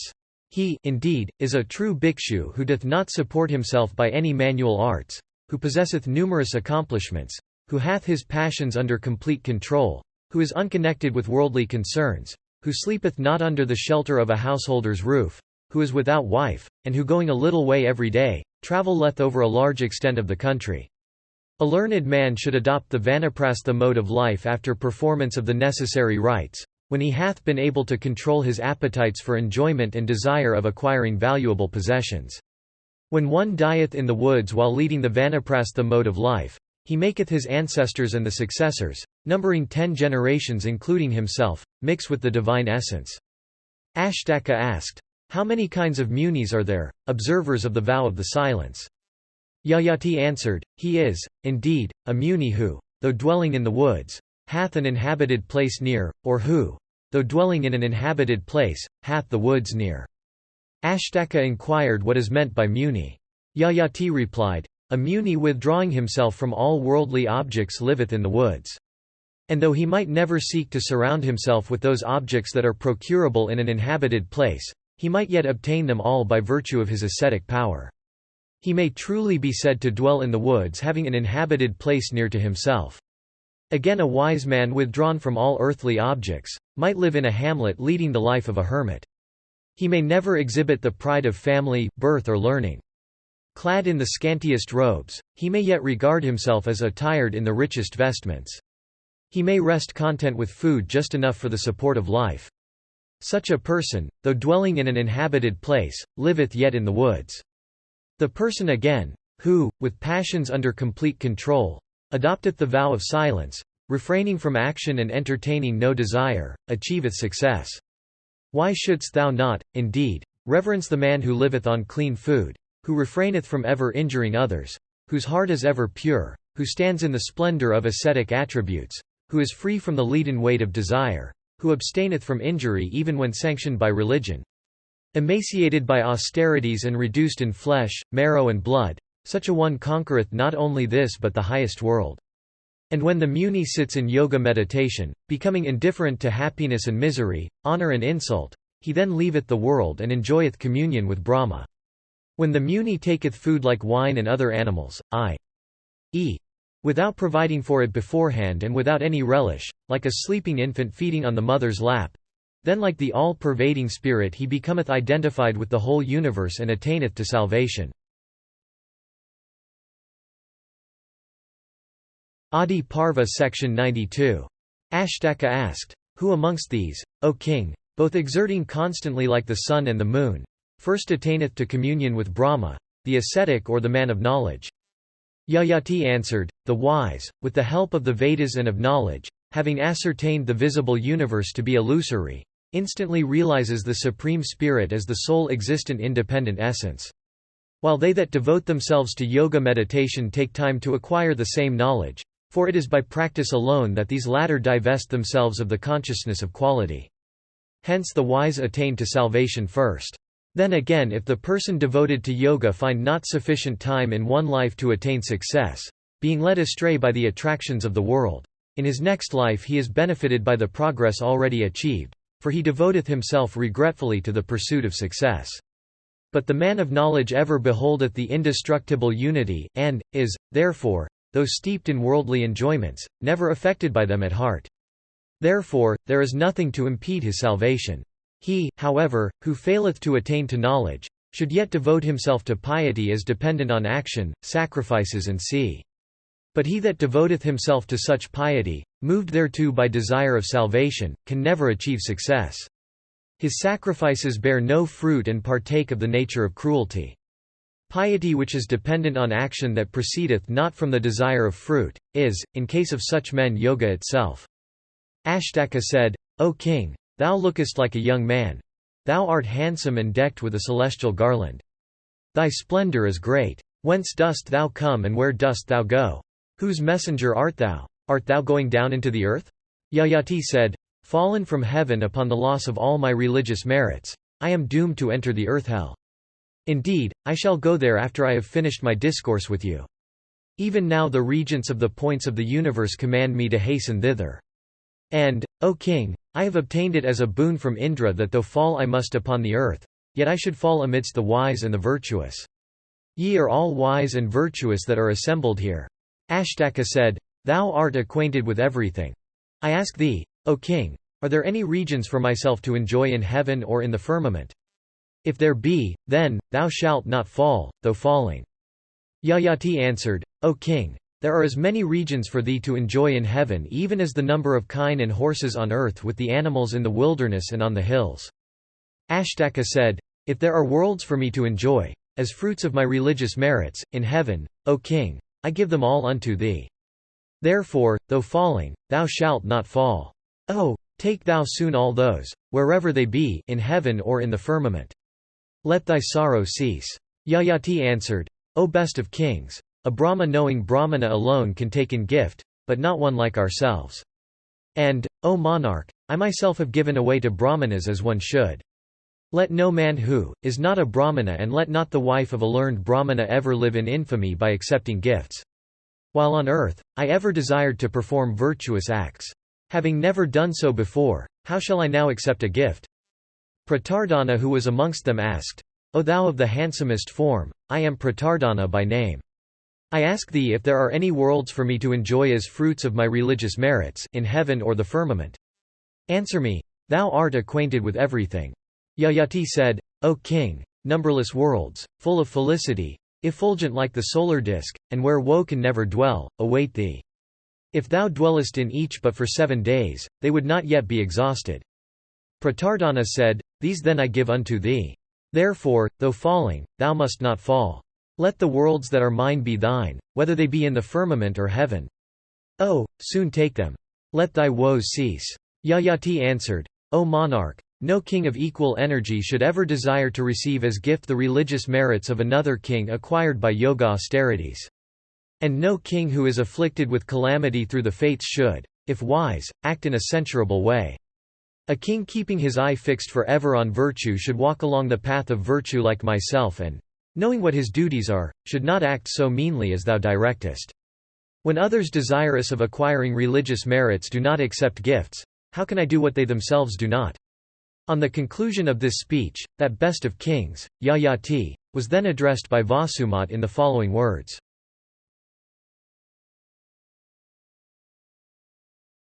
Adiparva Section 93. Vasumat said, I am Vasumat, the son of Oshataswa. I would ask thee, O king, whether there are any worlds for me to enjoy as fruits of my religious merits, in heaven or the firmament. Thou art, O high-souled one, acquainted with all holy regions.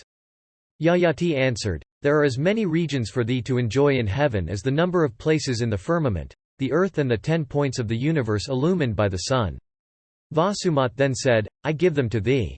Let those regions that are for me be thine. Therefore, though falling, thou shalt not fall.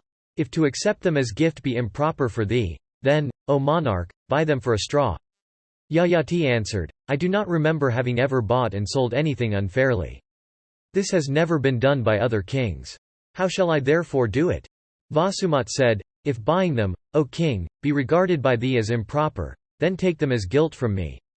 For myself I answer that I will never go to those regions that are for me. Let them, therefore, be thine." Sivi then addressed the king thus, "I am, O king, Sivi by name, the son of Usanara. O father, are there in the firmament or in heaven any worlds for me to enjoy? Thou knowest every region that one may enjoy as the fruit of his religious merit." Yayati said, "Thou hast never, by speech or in mind, disregarded the honest and the virtuous that applied to thee. There are infinite worlds for thee to enjoy in heaven, all blazing like lightning." Sivi then said, "If thou regardest their purchase as improper, I give them to thee. Take them all, O king. I shall never take them, viz. those regions where the wise never feel the least disquiet." Yayati answered, "O Sivi, thou hast indeed obtained for thyself, possessed of the prowess of Indra, infinite worlds. But I do not desire to enjoy regions given to me by others. Therefore, I accept not thy gift." Ashtaka then said, "O king, each of us has expressed his desire to give thee worlds that each of us has acquired by his religious merits. Thou acceptest not them. But leaving them for thee, we shall descend into the earth hell." Yayati answered, "Ye all are truth-loving and wise. Give me that which I deserve. I shall not be able to do what I have never done before." Ashtaka then said, "Whose are those 5 golden cars that we see? Do men that repair to these regions of everlasting bliss ride in them?" Yayati answered, "Those 5 golden cars displayed in glory, and blazing as fire, would indeed carry you to regions of bliss." Ashtaka said, "O king, ride on those cars thyself and repair to heaven. We can wait. We follow thee in time." Yayati said, "We can now all go together. Indeed, all of us have conquered heaven. Behold, the glorious path to heaven becomes visible."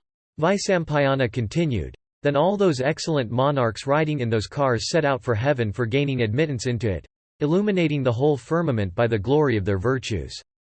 Then Ashtaka, breaking the silence, asked, "I had always thought that Indra was my especial friend, and that I, of all others, should first obtain admittance into heaven.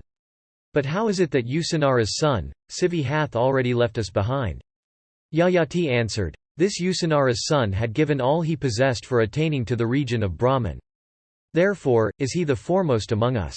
Besides, Sivi's liberality, asceticism, truth, virtue, modesty, forgiveness, amiability, desire of performing good acts, have been so great that none can measure them."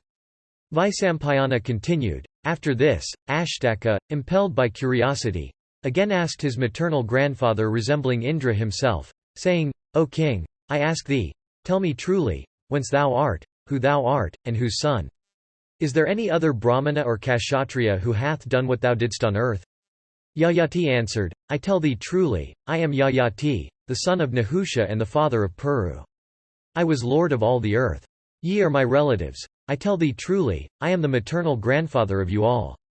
Having conquered the whole earth, I gave clothes to Brahmanas and also 100 handsome horses fit for sacrificial offering. For such acts of virtue, the gods became propitious to those that perform them. I also gave to Brahmanas this whole earth with her horses and elephants and kine and gold, all kinds of wealth, along with 100 arbutas of excellent milch cows. Both the earth and the firmament exist owing to my truth and virtue. Fire yet burneth in the world of men owing to my truth and virtue. Never hath a word spoken by me been untrue. It is for this that the wise adore truth. O Ashtaka, all I have told thee, Pratardana, and Vasumat, is truth itself.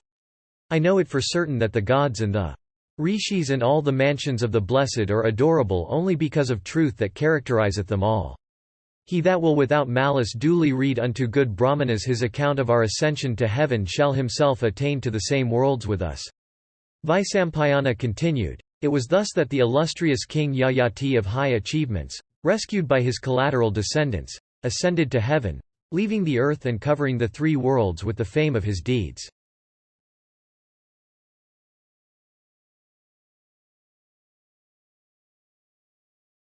Adiparva Section 94. Janamejaya said, "O adorable one! I desire to hear the histories of those kings who were descended from Puru. Oh, tell me of each, as he was possessed of prowess and achievements. I have, indeed, heard that in Puru's line there was not a single one who was wanting in good behavior and prowess, or who was without sons. O thou of ascetic wealth, I desire to hear the histories in detail of those famous monarchs endued with learning and all accomplishments. Vaisampayana said, asked by thee, I shall tell thee all about the heroic kings in Puru's line, all equal unto Indra in prowess, possessing great affluence and commanding the respect of all for their accomplishments. Puru had by his wife Pashti 3 sons, Pravira, Iswara, and Radraswa, all of whom were mighty car warriors. Amongst them, Pravira was the perpetuator of the dynasty. Pravira had by his wife Surasini a son named Manasyu. And the latter of eyes like lotus petals had his sway over the whole earth bounded by the 4 seas. And Manasyu had for his wife Saviri. And he begat upon her 3 sons called Sakta, Sahana, and Vagmai. And they were heroes in battle and mighty car warriors. The intelligent and virtuous Kadraswa begat upon the Aspara Mizrakeshi 10 sons who were all great bowmen. And they all grew up into heroes, performing numerous sacrifices in honor of the gods. And they all had sons, were learned in all branches of knowledge and ever devoted to virtue. They are Richiyu and Kaksrayu and Vrikiyu of great prowess, Standilayu, and Vanayu, and Jaliyu of great fame, Tahiyu of great strength and intelligence, and Satyayu of the prowess of Indra, Dharmiyu, and Sanatiyu the 10th of the prowess of the celestials. Amongst them all, Richiyu became the sole monarch of the whole earth and was known by the name of Anadrishti. And in prowess he was like unto Vasava amongst the celestials. And Anadrishti had a son of the name of Matinara who became a famous and virtuous king and performed the Rajasuya and the horse sacrifice. And Matinara had 4 sons of immeasurable prowess, viz. Tansu, Mayan, Atiratha, and Druyu of immeasurable glory. Amongst them, Tansu of great prowess became the perpetrator of Puru's line. And he subjugated the whole earth and acquired great fame and splendor. And Tansu begat a son of great prowess named Alina. And he became the foremost of all conquerors and brought the whole world under his subjection. And Alina begat upon his wife Rathantara 5 sons with Dushmanta at their head, all equal in might unto the 5 elements. They were Dushmanta, Sura, Bhima, Pravazu, and Vasu. And, O Janamejaya, the eldest of them, Dushmanta, became king. And Dushmanta had by his wife Sakuntala an intelligent son named Bharata who became king. And Bharata gave his name to the race of which he was the founder.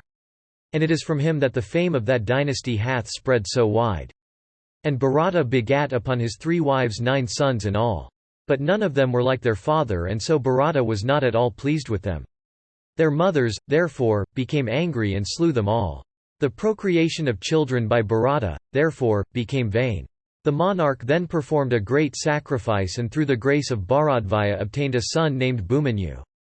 And then Bharata, the great descendant of Puru, regarding himself as really possessing a son, installed, O foremost one of Bharata's race, that son as his heir apparent.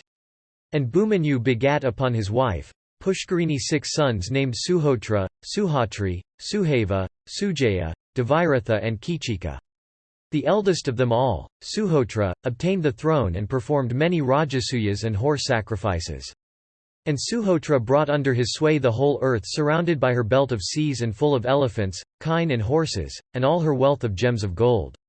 And the earth afflicted with the weight of numberless human beings and elephants, horses, and cats, was, as it were, about to sink.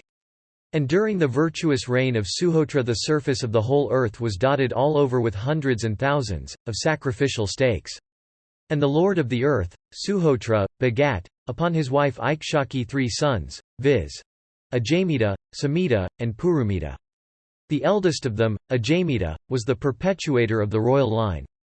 And he begat 6 sons. Riksha was Bam of the womb of Dumini, Dushmanta and Parameshthan, of Nili, and Janu, Jala and Rupina were born in that of Cassini. All the tribes of the Panchalas are descended from Dushmanta and Parameshthan. And the Kushikas are the sons of Janu of immeasurable prowess. And Riksha who was older. Then both Jala and Rupina became king.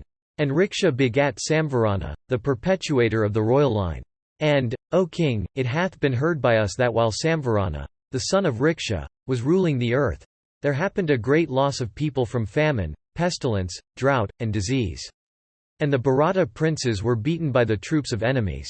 And the Panchalas setting out to invade the whole earth with their 4 kinds of troops soon brought the whole earth under their sway. And with their 10 Akshauhinis the king of the Panchalas defeated the Bharata prince. Samvarana then with his wife and ministers, sons and relatives, fled in fear, and took shelter in the forest on the banks of the Sindhu extending to the foot of the mountains. There the Bharatas lived for a full 1,000 years, within their fort.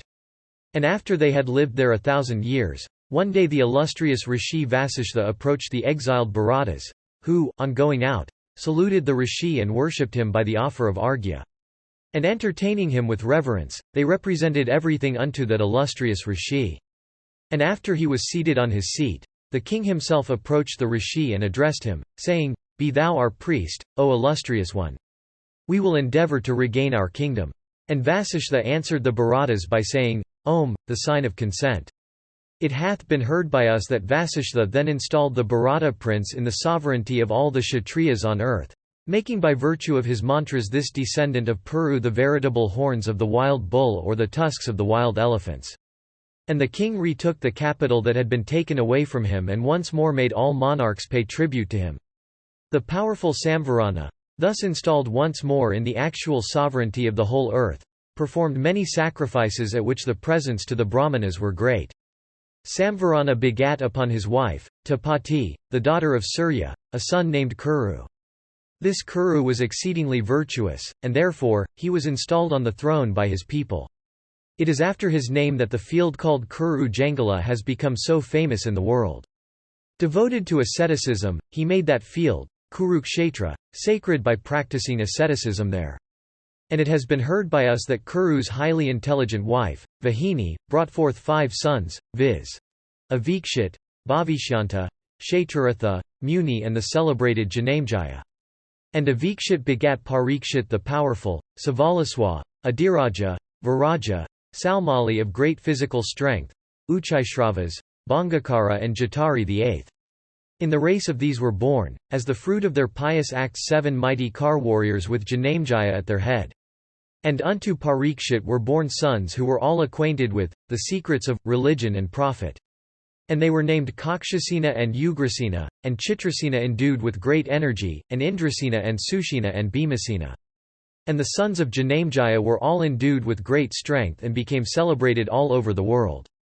And they were Dhritarashtra who was the eldest, and Pandu and Valhika, and Nishada endued with great energy, and then the mighty Jamvanada, and then Kundodara and Padati and then Visati the 8th. And they were all proficient in morality and profit and were kind to all creatures. Among them Dhritarashtra became king. And Dhritarashtra had 8 sons, viz. Kundika, Hasti, Vitarka, Kratha the 5th, Havishravas, Indrapa, and Bhumanyu the Invincible, and Dhritarashtra had many grandsons, of whom 3 only were famous. They were, O king, Pratipa, Dharmanitra, Sanitra. Among these 3, Pratipa became unrivaled on earth. And, O bull in Bharata's race, Pratipa begat 3 sons, viz. Devapi, Santanu, and the mighty Kar warrior Valhika. The eldest Devapi adopted the ascetic course of life, impelled thereto by the desire of benefiting his brothers. And the kingdom was obtained by Santanu and the mighty Kar warrior Valhika.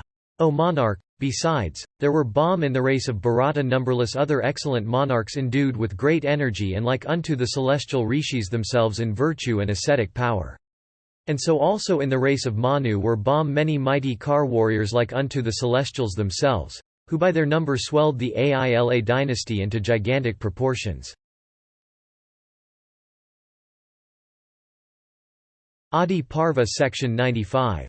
Janamejaya said, O Brahmana, I have now heard from thee this great history of my ancestors. I had also heard from thee about the great monarchs that were born in this line. But I have not been gratified, this charming account being so short. Therefore, be pleased, O Brahmana, to recite the delightful narrative just in detail commencing from Manu, the Lord of creation. Who is there that will not be charmed with such an account, as it is sacred? The fame of these monarchs increased by their wisdom, virtue, accomplishments, and high character, hath so swelled as to cover the 3 worlds. Having listened to the history, sweet as nectar, of their liberality, prowess, physical strength, mental vigor, energy, and perseverance, I have not been satiated.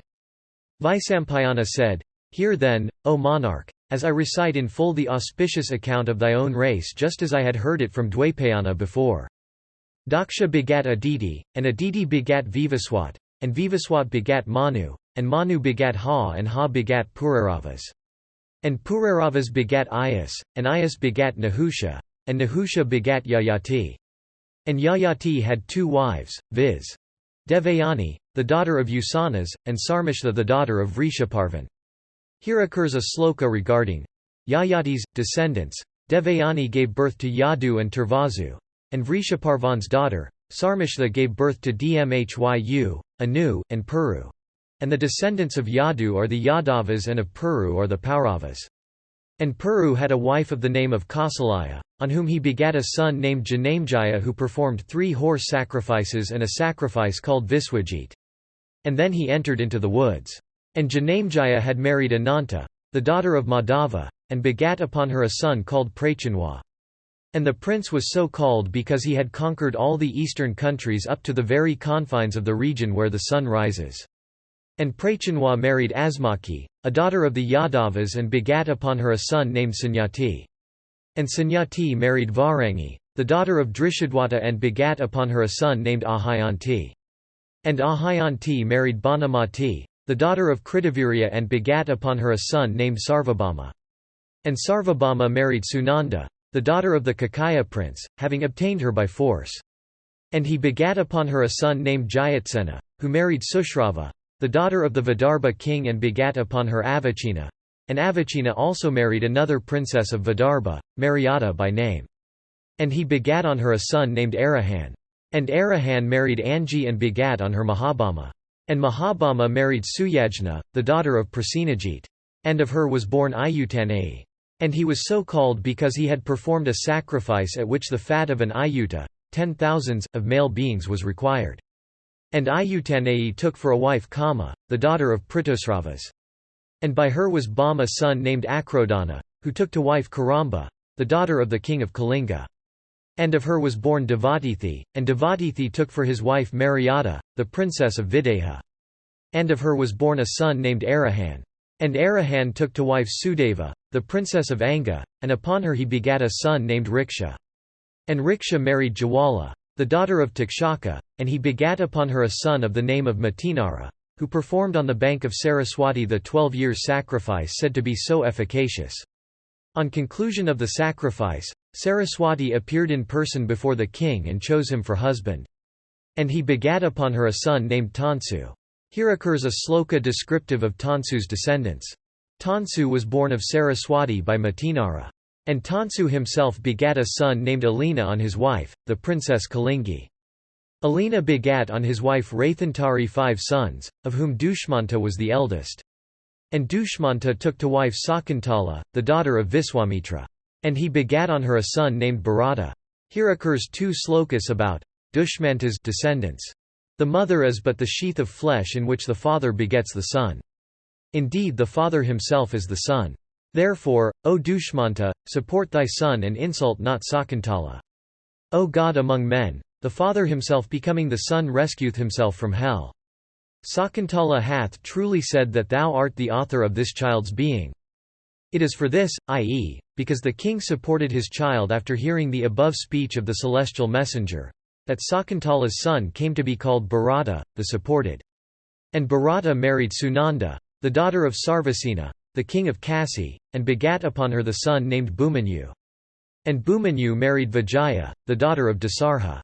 And he begat upon her a son Suhotra, who married Suvarna, the daughter of Ikshvaku. To her was born a son named Hasti, who founded this city, which has, therefore, been called Hastinapura. And Hasti married Yasodhara, the princess of Trigarta. And of her was born a son named Vikanthana, who took for a wife Sudeva, the princess of Dasarha. And by her was born a son named Ajamita. And Ajamita had 4 wives named Reiki, Gandhari, Vasala and Riksha. And he begat on them 2,400 sons. But amongst them all, Samvarana became the perpetuator of the dynasty. And Samvarana took for his wife Tapati, the daughter of Vivaswat. And of her was born Kura, who married Subhangi, the princess of Dasarha. And he begat on her a son named Viduratha, who took to wife Supriya, the daughter of the Madhavas. And he begat upon her a son named Anuswan. And Anuswan married Amrita, the daughter of the Madhavas. And of her was born a son named Parikshit, who took for his wife Suvasa, the daughter of the Vahudas, and begat upon her a son named Bhimasena. And Bhimasena married Kumari, the princess of Kakaya, and begat upon her Pratishravas, whose son was Pratipa. And Pratipa married Sunanda, the daughter of Sivi, and begat upon her 3 sons, viz. Devapi, Santanu and Valhika. And Devapi, while still a boy, entered the woods as a hermit. And Santanu became king. Here occurs a sloka in respect of Santanu. Those old men that were touched by this monarch not only felt an indescribable sensation of pleasure but also became restored to youth. Therefore, this monarch was called Santanu. And Santanu married Ganga, who bore him a son Devavrata, who was afterwards called Bhishma. And Bhishma, moved by the desire of doing good to his father, got him married to Satyavati, who was also called Gandakali. And in her maidenhood she had a son by Parasara, named Dwaipayana. And upon her Santanu begat 2 other sons named Chitrangada and Vichitravirya. And before they attained to majority, Chitrangada had been slain by the Gandharvas. But Vichitravirya became king, and married the 2 daughters of the king of Kasi, named Amvika and Amvalika. But Vichitravirya died childless. Then Satyavati began to think as to how the dynasty of Dushmanta might be perpetuated. Then she recollected the rishi Dwaipayana. The latter coming before her, asked, "What are thy commands?" She said, "Thy brother Vichitravirya hath gone to heaven childless. Beget virtuous children for him." Dwaipayana, consenting to this, begat 3 children, viz. Dhritarashtra, Pandu, and Vidura. King Dhritarashtra had 100 sons by his wife, Gandhari, in consequence of the boon granted by Dwaipayana. And amongst those 100 sons of Dhritarashtra, 4 became celebrated. They are Duryodhana, Dusasana, Vikarna, and Chitrasena. And Pandu had 2 jewels of wives, viz. Kunti, also called Pritha, and Madri. One day Pandu, while out a-hunting, saw a deer covering its mate. That was really a rishi in the form of a deer. Seeing the deer in that attitude, he killed it with his arrows, before its desire was gratified. Pierced with the king's arrow, the deer quickly changed its form and became a rishi, and said unto Pandu, "O Pandu, thou art virtuous and acquainted also with the pleasure derived from the gratification of one's desire. My desire unsatisfied, thou hast slain me. Therefore, thou also, when so engaged and before thou art gratified, shalt die." Pandu, hearing this curse, became pale, and from that time would not go in unto his wives. And he told them these words, "Through my own fault, I have been cursed. But I have heard that for the childless there are no regions hereafter." Therefore, he solicited Kunti to have offspring raised for him. And Kunti said, "Let it be," so she raised up offspring. By Dharma she had Yudhishthira, by Maruta, Bhima, and by Sakra, Arjuna. And Pandu, well pleased with her, said, "This thy co-wife is also childless. Therefore, cause her also to bear children." Kunti saying, "So be it," imparted unto Madri the mantra of invocation. And on Madri were raised by the twin Aswins, the twins Nakula and Sahadeva. And, one day, Pandu, beholding Madri decked with ornaments, had his desire kindled. And, as soon as he touched her, he died. Madri ascended the funeral pyre with her lord. And she said unto Kunti, "Let these twins of mine be brought up by thee with affection." After some time those 5 Pandavas were taken by the ascetics of the woods to Hastinapura and there introduced to Bhishma and Vidura. And after introducing them, the ascetics disappeared in the very sight of all. And after the conclusion of the speech of those ascetics, flowers were showered down upon the spot, and the celestial drums also were beaten in the skies. The Pandavas were then taken, by Bhishma. They then represented the death of their father and performed his last honours duly. And as they were brought up there, Duryodhana became exceedingly jealous of them. And the sinful Duryodhana, acting like Rakshasa, tried various means to drive them away. But what must be can never be frustrated. So all Duryodhana's efforts proved futile. Then Dhritarashtra sent them, by an act of deception, to Varanavada, and they went there willingly. There an endeavour was made to burn them to death, but it proved abortive owing to the warning counsels of Vidura.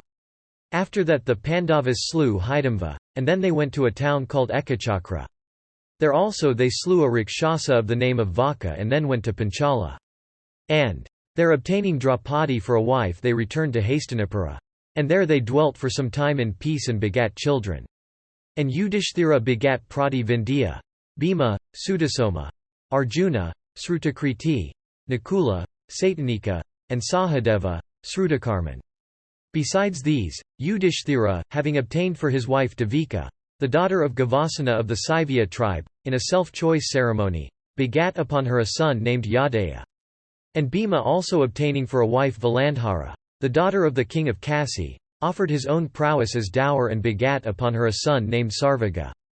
And Arjuna also, repairing to Dwaravati, brought away by force Subhadra, the sweet-speeched sister of Vasudeva, and returned in happiness to Hastinapura. And he begat upon her a son named Abhimanyu endued with all accomplishments and dear to Vasudeva himself. And Nakula obtaining for his wife Karinamati, the princess of Chedi, begat upon her a son named Niramitra. And Sahadeva also married Vijaya, the daughter of Dayutimat, the king of Madra, obtaining her in a self-not-choice ceremony and begat upon her a son named Suhotra. And Bhimasena had some time before begat upon Hidamva a son named Gatotthakesha. These are the 11 sons of the Pandavas. Amongst them all, Abhimanyu was the perpetuator of the family. He married Uttara, the daughter of Virata, who brought forth a dead child whom Kunti took up on her lap at the command of Vasudeva, who said, "I will revive this child of 6 months." And though born before time, having been burnt by the fire of Aswathaman's weapon, and, therefore, deprived of strength and energy, he was revived by Vasudeva and endued with strength, energy and prowess. And after reviving him, Vasudeva said, "Because this child hath been born in an extinct race, therefore, he shall be called Parikshit." And Parikshit married Madravati, thy mother, O king, and thou art born to her, O Janamejaya. Thou hast also begotten 2 sons on thy wife Vaipushtama, named Satanika and Sankakama. And Satanika also hath begotten 1 son named Aswamedadatta upon the princess of Videha. Thus have I, O king, recited the history of the descendants of Puru and of the Pandavas. This excellent, virtue-increasing, and sacred history should ever be listened to by vow-observing Brahmanas, by Kshatriyas devoted to the practices of their order and ready to protect their subjects, by Vaisyas with attention, and by Sudras with reverence, whose chief occupation is to wait upon the 3 other orders. Brahmanas conversant in the Vedas and other persons, who with attention and reverence recite this sacred history or listen to it when recited, conquer the heavens and attain to the abode of the blessed. They are also always respected and adored by the gods, Brahmanas and other men. This holy history of Bharata hath been composed by the sacred and illustrious Vyasa. Veda-knowing Brahmanas and other persons who with reverence and without malice hear it recited, earn great religious merits and conquer the heavens. Though sinning, they are not disregarded by anyone. Here occurs a sloka, this, Bharata, is equal unto the Vedas, it is holy and excellent. It bestoweth wealth, fame, and life. Therefore, it should be listened to by men with rapt attention.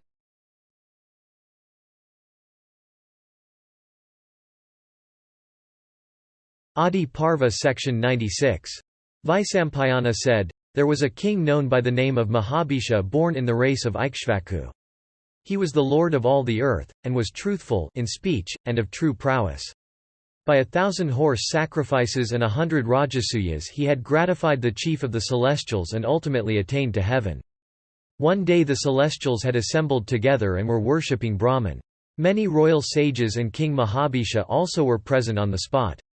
And Ganga, the queen of rivers, also came there to pay her adorations to the grandsire. And her garments white as the beams of the moon was displaced by the action of the wind. And as her person became exposed, the celestials bent down their heads. But the royal sage Mahabhisha rudely stared at the queen of rivers. And Mahabhisha was for this cursed by Brahman, who said, "Wretch, as thou hast forgotten thyself at the sight of Ganga, thou shalt be reborn on earth. But thou shalt again and again attain to these regions. And she, too, shall be born in the world of men and shall do thee injuries. But when thy wrath shall be provoked, thou shalt then be freed from my curse."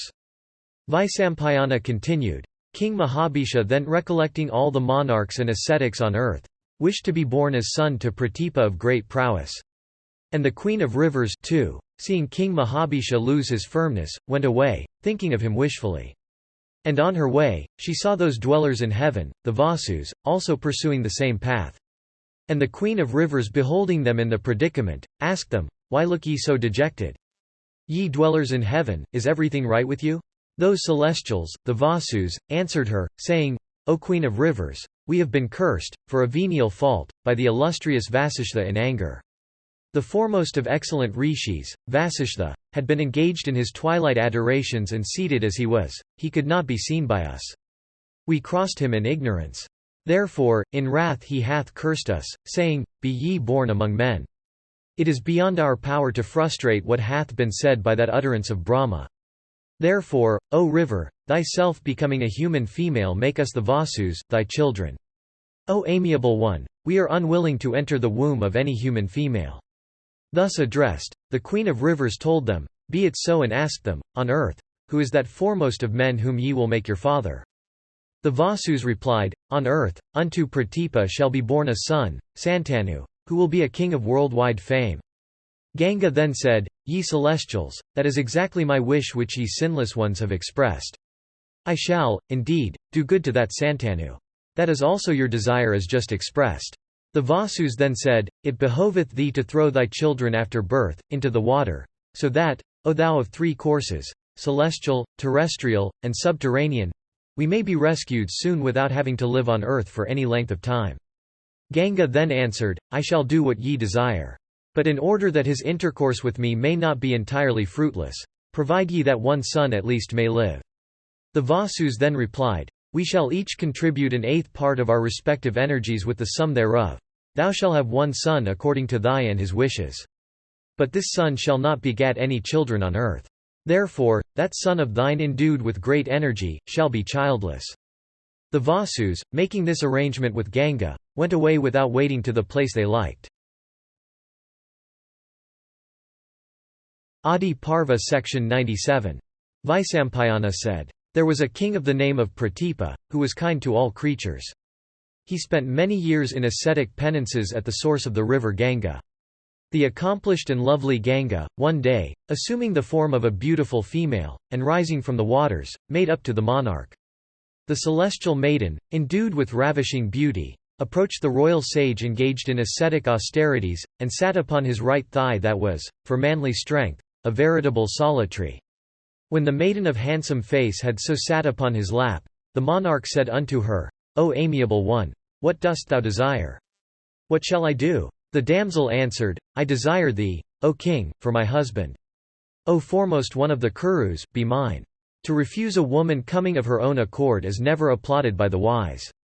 Pratipa answered, O thou of the fairest complexion, moved by lust, I never go in unto others' wives or women that are not of my order. This, indeed, is my virtuous vow. The maiden rejoined, I am not inauspicious or ugly. I am every way worthy of being enjoyed. I am a celestial maiden of rare beauty. I desire thee for my husband. Refuse me not, O king. To this Pratipa answered, I am, O damsel, abstaining from that course to which thou wouldst incite me. If I break my vow, sin will overwhelm and kill me. O thou of the fairest complexion, thou hast embraced me, sitting on my right thigh. But, O timid one, know that this is the seat for daughters and daughters-in-law. The left lap is for the wife, but thou hast not accepted that. Therefore, O best of women, I cannot enjoy thee as an object of desire. Be my daughter-in-law. I accept thee for my son.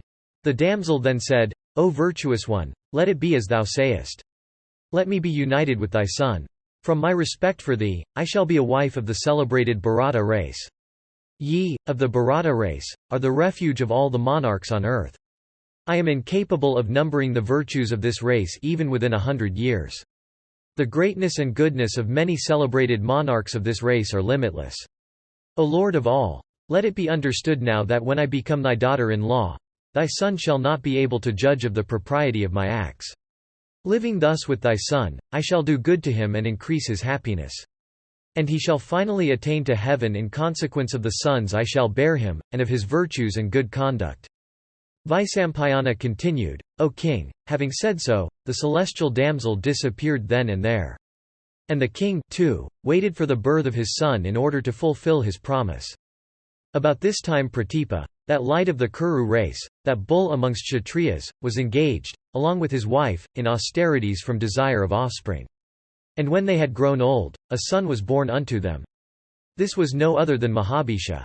And the child was called Santanu because he was born when his father had controlled his passions by ascetic penances.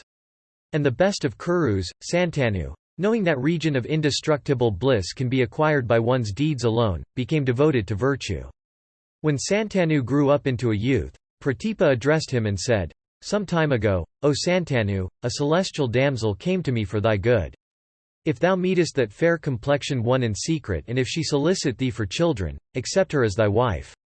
And, O sinless one, judge not of the propriety or impropriety of her action, and ask not who she is, or whose or whence, but accept her as thy wife at my command."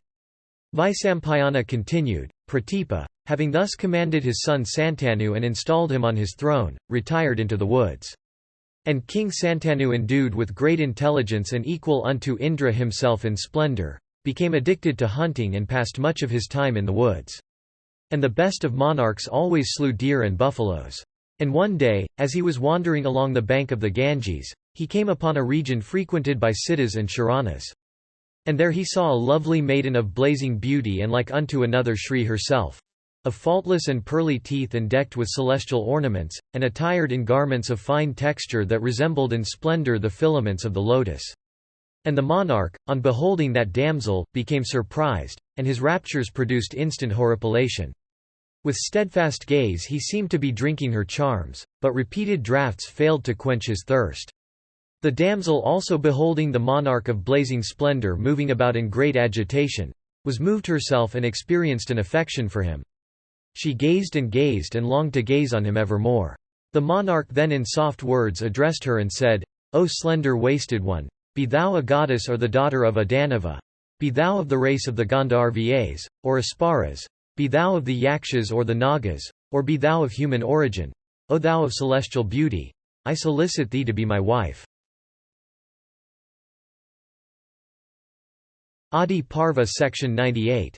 Vaisampayana said, "The maiden then, hearing those soft and sweet words of the smiling monarch, and remembering her promise to the Vasus, addressed the king in reply.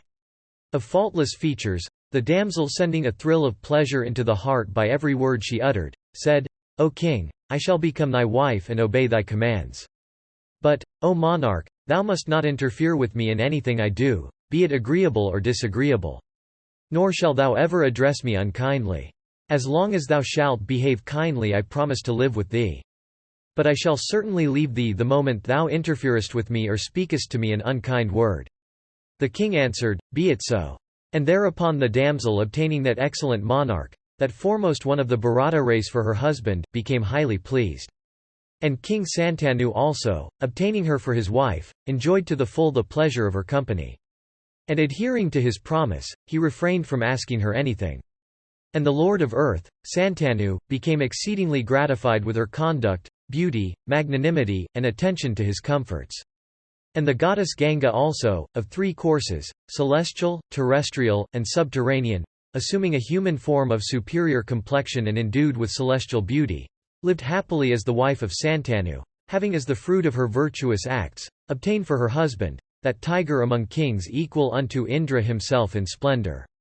And she gratified the king by her attractiveness and affection, by her wiles and love, by her music and dance, and became herself gratified. And the monarch was so enraptured with his beautiful wife that months, seasons, and years rolled on without his being conscious of them. And the king, while thus enjoying himself with his wife, had 8 children born unto him who in beauty were like the very celestials themselves. But, O Bharata, those children, one after another, as soon as they were born, were thrown into the river by Ganga, who said, "This is for thy good." And the children sank to rise no more. The king, however, could not be pleased with such conduct. But he spoke not a word about it lest his wife should leave him. But when the 8th child was born, and when his wife as before was about to throw it smilingly into the river, the king, with a sorrowful countenance and desirous of saving it from destruction, addressed her and said, "Kill it not. Who art thou and whose? Why dost thou kill thy own children? Murderess of thy sons, the load of thy sins is great." His wife, thus addressed, replied, "O thou desirous of offspring, Thou hast already become the first of those that have children. I shall not destroy this child of thine. But according to our agreement, the period of my stay with thee is at an end. I am Ganga, the daughter of Janu. I am ever worshipped by the great sages. I have lived with thee so long for accomplishing the purposes of the celestials. The 8 illustrious Vasus endued with great energy had, from Vasishtha's curse, to assume human forms. On earth, besides thee, there was none else to deserve the honor of being their begetter. There is no woman also on earth except one like me, a celestial of human form, to become their mother. I assumed a human form to bring them forth. Thou also, having become the father of the 8 Vasus, hast acquired many regions of perennial bliss. It was also agreed between myself and the Vasus that I should free them from their human forms as soon as they would be born. I have thus freed them from the curse of the Rishi Apava. Blessed be thou. I leave thee, O king. But rear thou this child of rigid vows. That I should live with thee so long was the promise I gave to the Vasus. And let this child be called Gangadatta.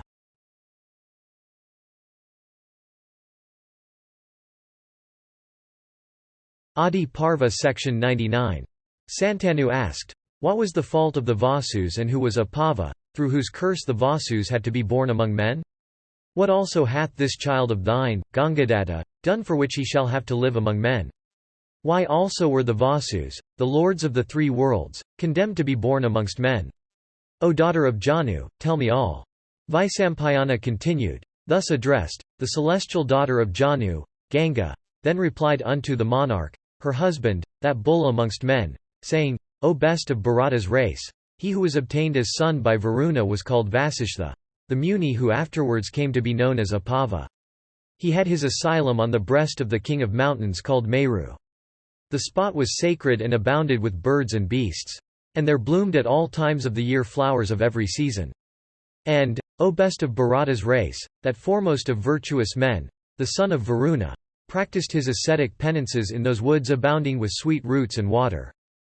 Daksha had a daughter known by the name of Sarabhi, who, O bull of Bharata's race, for benefiting the world, brought forth, by her connection with Kasyapa, a daughter, Nandini, in the form of a cow.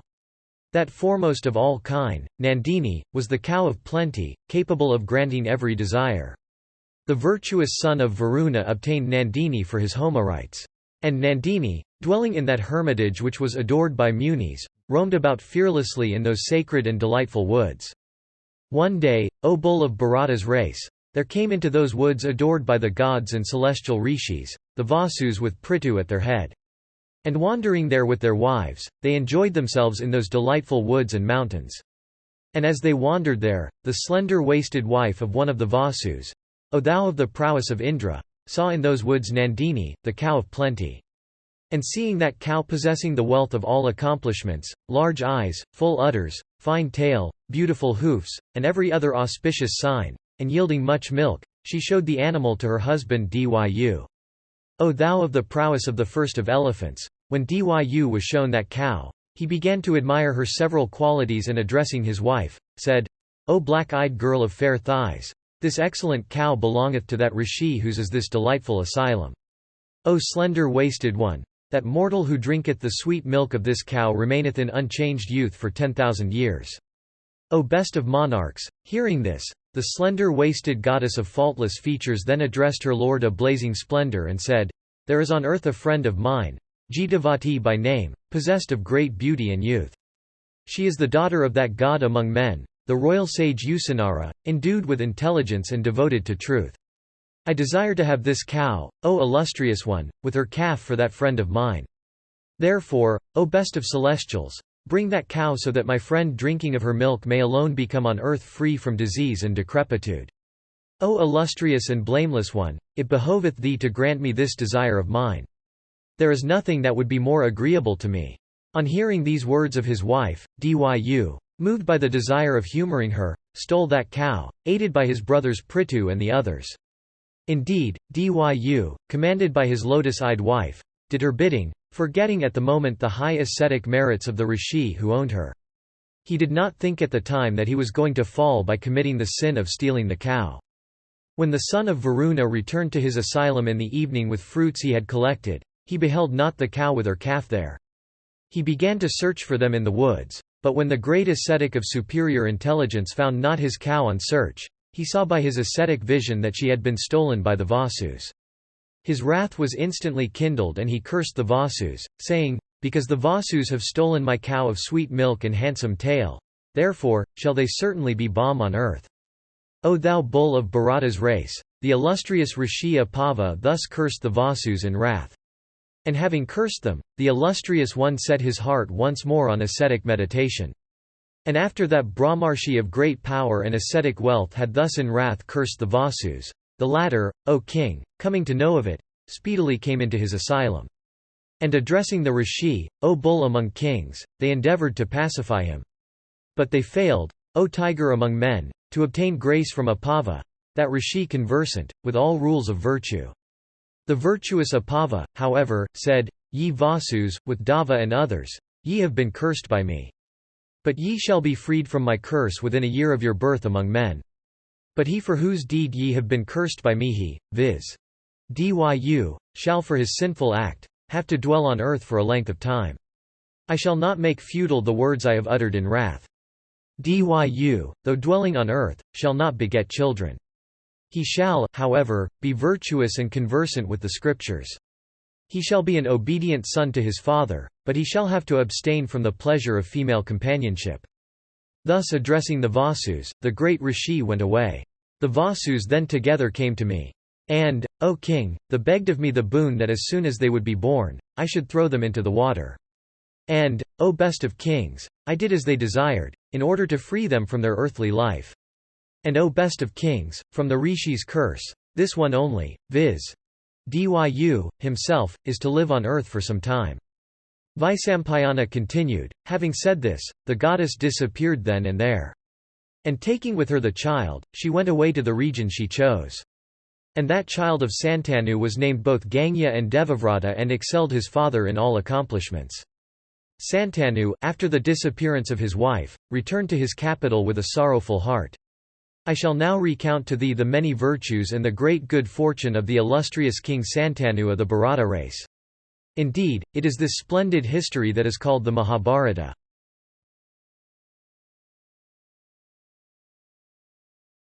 Adiparva Section 100.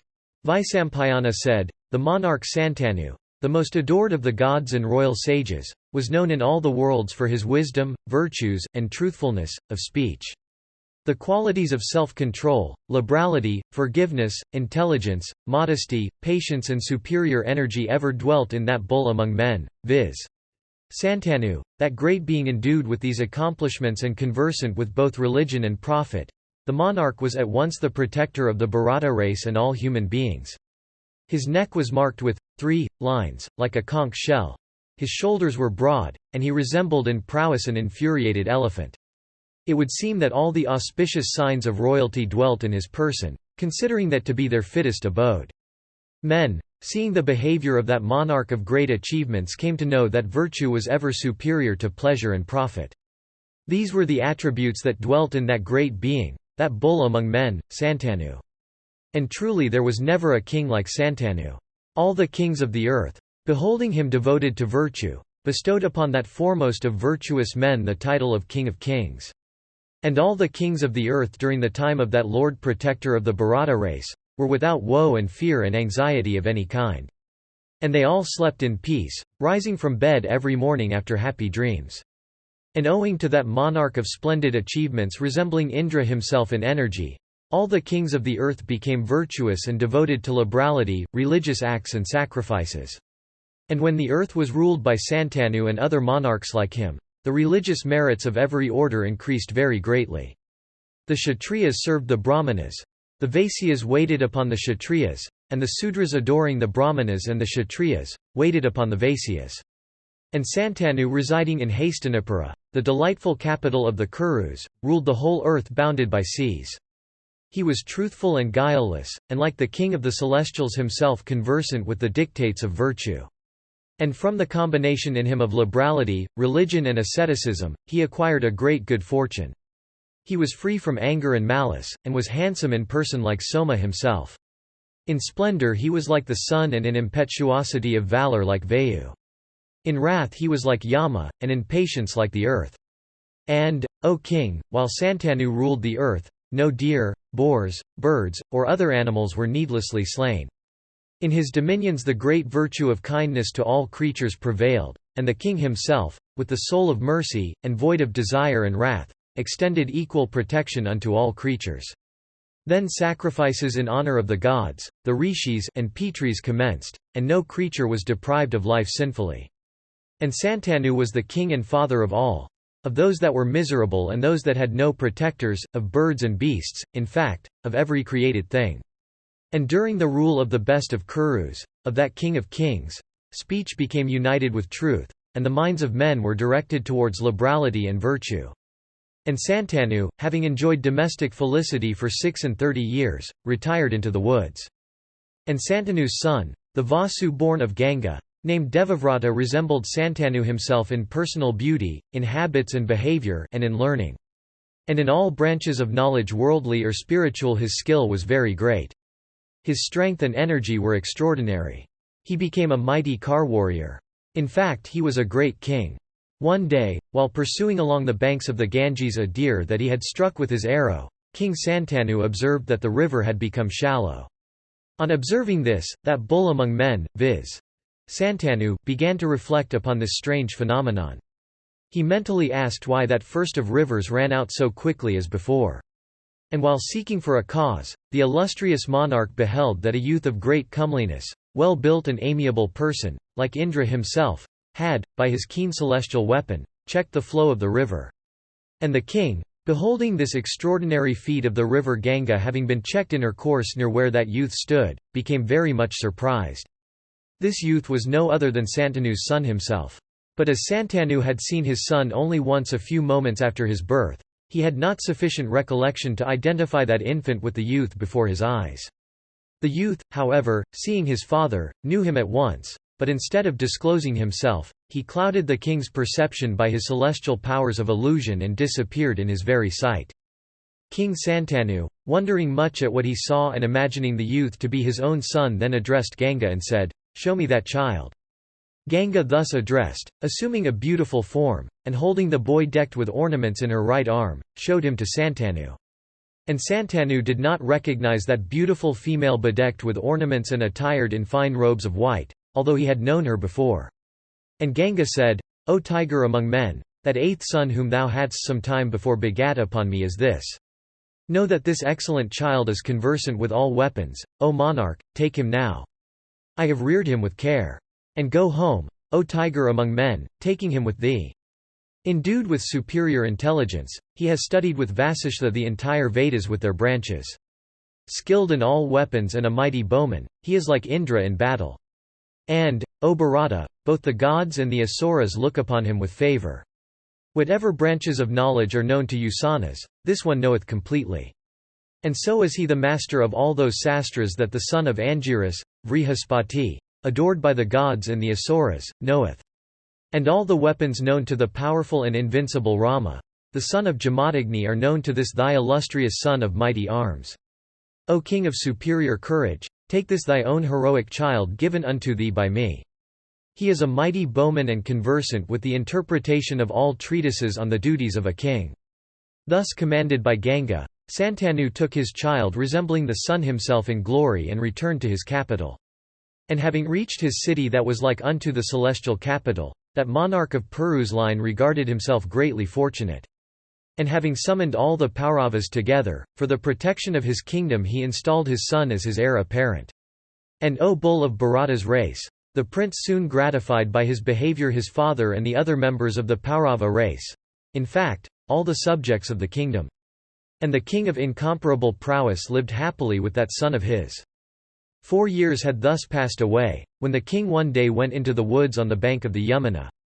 And while the king was rambling there, he perceived a sweet scent coming from an unknown direction. And the monarch, impelled by the desire of ascertaining the cause, wandered hither and thither. And in course of his ramble, he beheld a black-eyed maiden of celestial beauty, the daughter of a fisherman. The king, addressing her, said, "Who art thou, and whose daughter? What dost thou do here, O timid one?" She answered, "Blessed be thou. I am the daughter of the chief of the fishermen. At his command, I am engaged for religious merit, in rowing passengers across this river in my boat." And Santanu, beholding that maiden of celestial form endued with beauty, amiableness, and such fragrance, desired her for his wife. And repairing unto her father, the king solicited his consent to the proposed match. But the chief of the fishermen replied to the monarch, saying, "O king, as soon as my daughter of superior complexion was born, it was of course understood that she should be bestowed upon a husband. But listen to the desire I have cherished all along in my heart. O sinless one, thou art truthful. If thou desirest to obtain this maiden as a gift from me, give me then this pledge. If, indeed, thou givest the pledge, I will of course bestow my daughter upon thee, for truly I can never obtain a husband for her equal to thee." Santanu, hearing this, replied, "When I have heard of the pledge thou askest, I shall then say whether I would be able to grant it. If it is capable of being granted, I shall certainly grant it. Otherwise how shall I grant it?" The fisherman said, "O king, what I ask of thee is this. The son born of this maiden shall be installed by thee on thy throne, and none else shall thou make thy successor." Vaisampayana continued, "O Bharata, when Santanu heard this, he felt no inclination to grant such a boon, though the fire of desire sorely burned him within. The king with his heart afflicted by desire returned to Hastinapura, thinking all the way of the fisherman's daughter. And having returned home, the monarch passed his time in sorrowful meditation. One day, Devavrata approaching his afflicted father said, "All is prosperity with thee. All chiefs obey thee. Then how is it that thou grievest thus? Absorbed in thy own thoughts, thou speakest not a word to me in reply. Thou goest not out on horseback now. Thou lookest pale and emaciated, having lost all animation. I wish to know the disease thou sufferest from, so that I may endeavour to apply a remedy." Thus addressed by his son, Santanu answered, "Thou sayest truly, O son, that I have become melancholy. I will also tell thee why I am so. O thou of Bharata's line, thou art the only scion of this our large race. Thou art always engaged in sports of arms and achievements of prowess. But, O son, I am always thinking of the instability of human life. If any danger overtake thee, O child of Ganga, the result is that we become sonless. Truly thou alone art to me as a century of suns. I do not, therefore, desire to wed again. I only desire and pray that prosperity may ever attend thee, so that our dynasty may be perpetuated. The wise say that he that hath one son hath no son. Sacrifices before fire and the knowledge of the three Vedas yield, it is true, everlasting religious merit, but all these, in point of religious merit, do not come up to a 16th part of the religious merit attainable on the birth of a son. Indeed, in this respect, there is hardly any difference between men and the lower animals. O wise one, I do not entertain a shadow of doubt that one attains to heaven in consequence of his having begotten a son. The Vedas, which constitute the root of the Puranas and are regarded as authoritative even by the gods, contain numerous proof of this. O thou of Bharata's race, thou art a hero of excitable temper, who is always engaged in the exercise of arms. It is very probable that thou wilt be slain on the field of battle. If it so happen, what then will be the state of the Bharata dynasty? It is this thought that hath made me so melancholy. I have now told thee fully the causes of my sorrow." Vaisampayana continued, Devavrata, who was endued with great intelligence, having ascertained all this from the king, reflected within himself for a while. He then went to the old minister devoted to his father's welfare and asked him about the cause of the king's grief. O bull of Bharata's race, when the prince questioned the minister, the latter told him about the boon that was demanded by the chief of the fishermen in respect of his daughter Gandavati. Then Devavrata, accompanied by many Kshatriya chiefs of venerable age, personally repaired to the chief of the fishermen and begged of him his daughter on behalf of the king. The chief of the fishermen received him with due adorations, and, O thou of Bharata's race, when the prince took his seat in the court of the chief, the latter addressed him and said, O bull among the Bharatas, thou art the first of all wielders of weapons and the only son of Santanu. Thy power is great. But I have something to tell thee. If the bride's father was Indra himself, even then he would have to repent of rejecting such an exceedingly honourable and desirable proposal of marriage. The great man of whose seed this celebrated maiden named Satyavati was born, is, indeed, equal to you in virtue. He hath spoken to me on many occasions of the virtues of thy father and told me that, the king alone is worthy of marrying Satyavati. Let me tell you that I have even rejected the solicitations of that best of Brahmarshis, the celestial sage Asita, who, too, had often asked for Satyavati's hand in marriage. I have only one word to say on the part of this maiden. In the matter of the proposed marriage there is one great objection founded on the fact of a rival in the person of a co-wife's son. O oppressor of all foes, he hath no security, even if he be an Asura or a Gandharva, who hath a rival in thee. There is this only objection to the proposed marriage, and nothing else. Blessed be thou. But this is all I have to say in the matter of the bestowal or otherwise, of Satyavati. Vaisampayana continued, O thou of Bharata's race, Devavrata, having heard these words, and moved by the desire of benefiting his father thus answered in the hearing of the assembled chiefs, O foremost of truthful men, listen to the vow I utter. The man has not been or will not be Bam, who will have the courage to take such a vow. I shall accomplish all that thou demandest. The son that may be born of this maiden shall be our king. Thus addressed, the chief of the fishermen, impelled by desire of sovereignty, for his daughter's son, to achieve the almost impossible, then said, O thou of virtuous soul, thou art come hither as full agent on behalf of thy father Santanu of immeasurable glory. Be thou also the sole manager on my behalf in the matter of the bestowal of this my daughter. But, O amiable one, there is something else to be said, something else to be reflected upon by thee. O suppressor of foes, those that have daughters, from the very nature of their obligations, must say what I say. O thou that art devoted to Tmth, the promise thou hast given in the presence of these chiefs for the benefit of Satyavati, hath, indeed, been worthy of thee. O thou of mighty arms, I have not the least doubt of its ever being violated by thee. But I have my doubts in respect of the children thou mayest beget. Vaisampayana continued, O king, the son of Ganga, devoted to Tmth, having ascertained the scruples of the chief of the fishermen, then said, moved thereto by the desire of benefiting his father, chief of fishermen, thou best of men, listen to what I say in the presence of these assembled kings. Ye kings, I have already relinquished my right to the throne, I shall now settle the matter of my children. O fishermen, from this day I adopt the vow of brahmacharya, study and meditation in celibacy. If I die sonless, I shall yet attain to regions of perennial bliss in heaven. Vaisampayana continued, upon these words of the son of Ganga, the hair on the fisherman's body stood on end from glee, and he replied, I bestow my daughter. Immediately after, the Asparas and the gods with diverse tribes of rishis began to rain down flowers from the firmament upon the head of Devavrata and exclaimed, This one is Bhishma, the terrible. Bhishma then, to serve his father, addressed the illustrious damsel and said, O mother, ascend this chariot, and let us go unto our house. Vaisampayana continued, having said this, Bhishma helped the beautiful maiden into his chariot. On arriving with her at Hastinapura, he told Santanu everything as it had happened. And the assembled kings, jointly and individually, applauded his extraordinary act and said, He is really Bhishma, the terrible.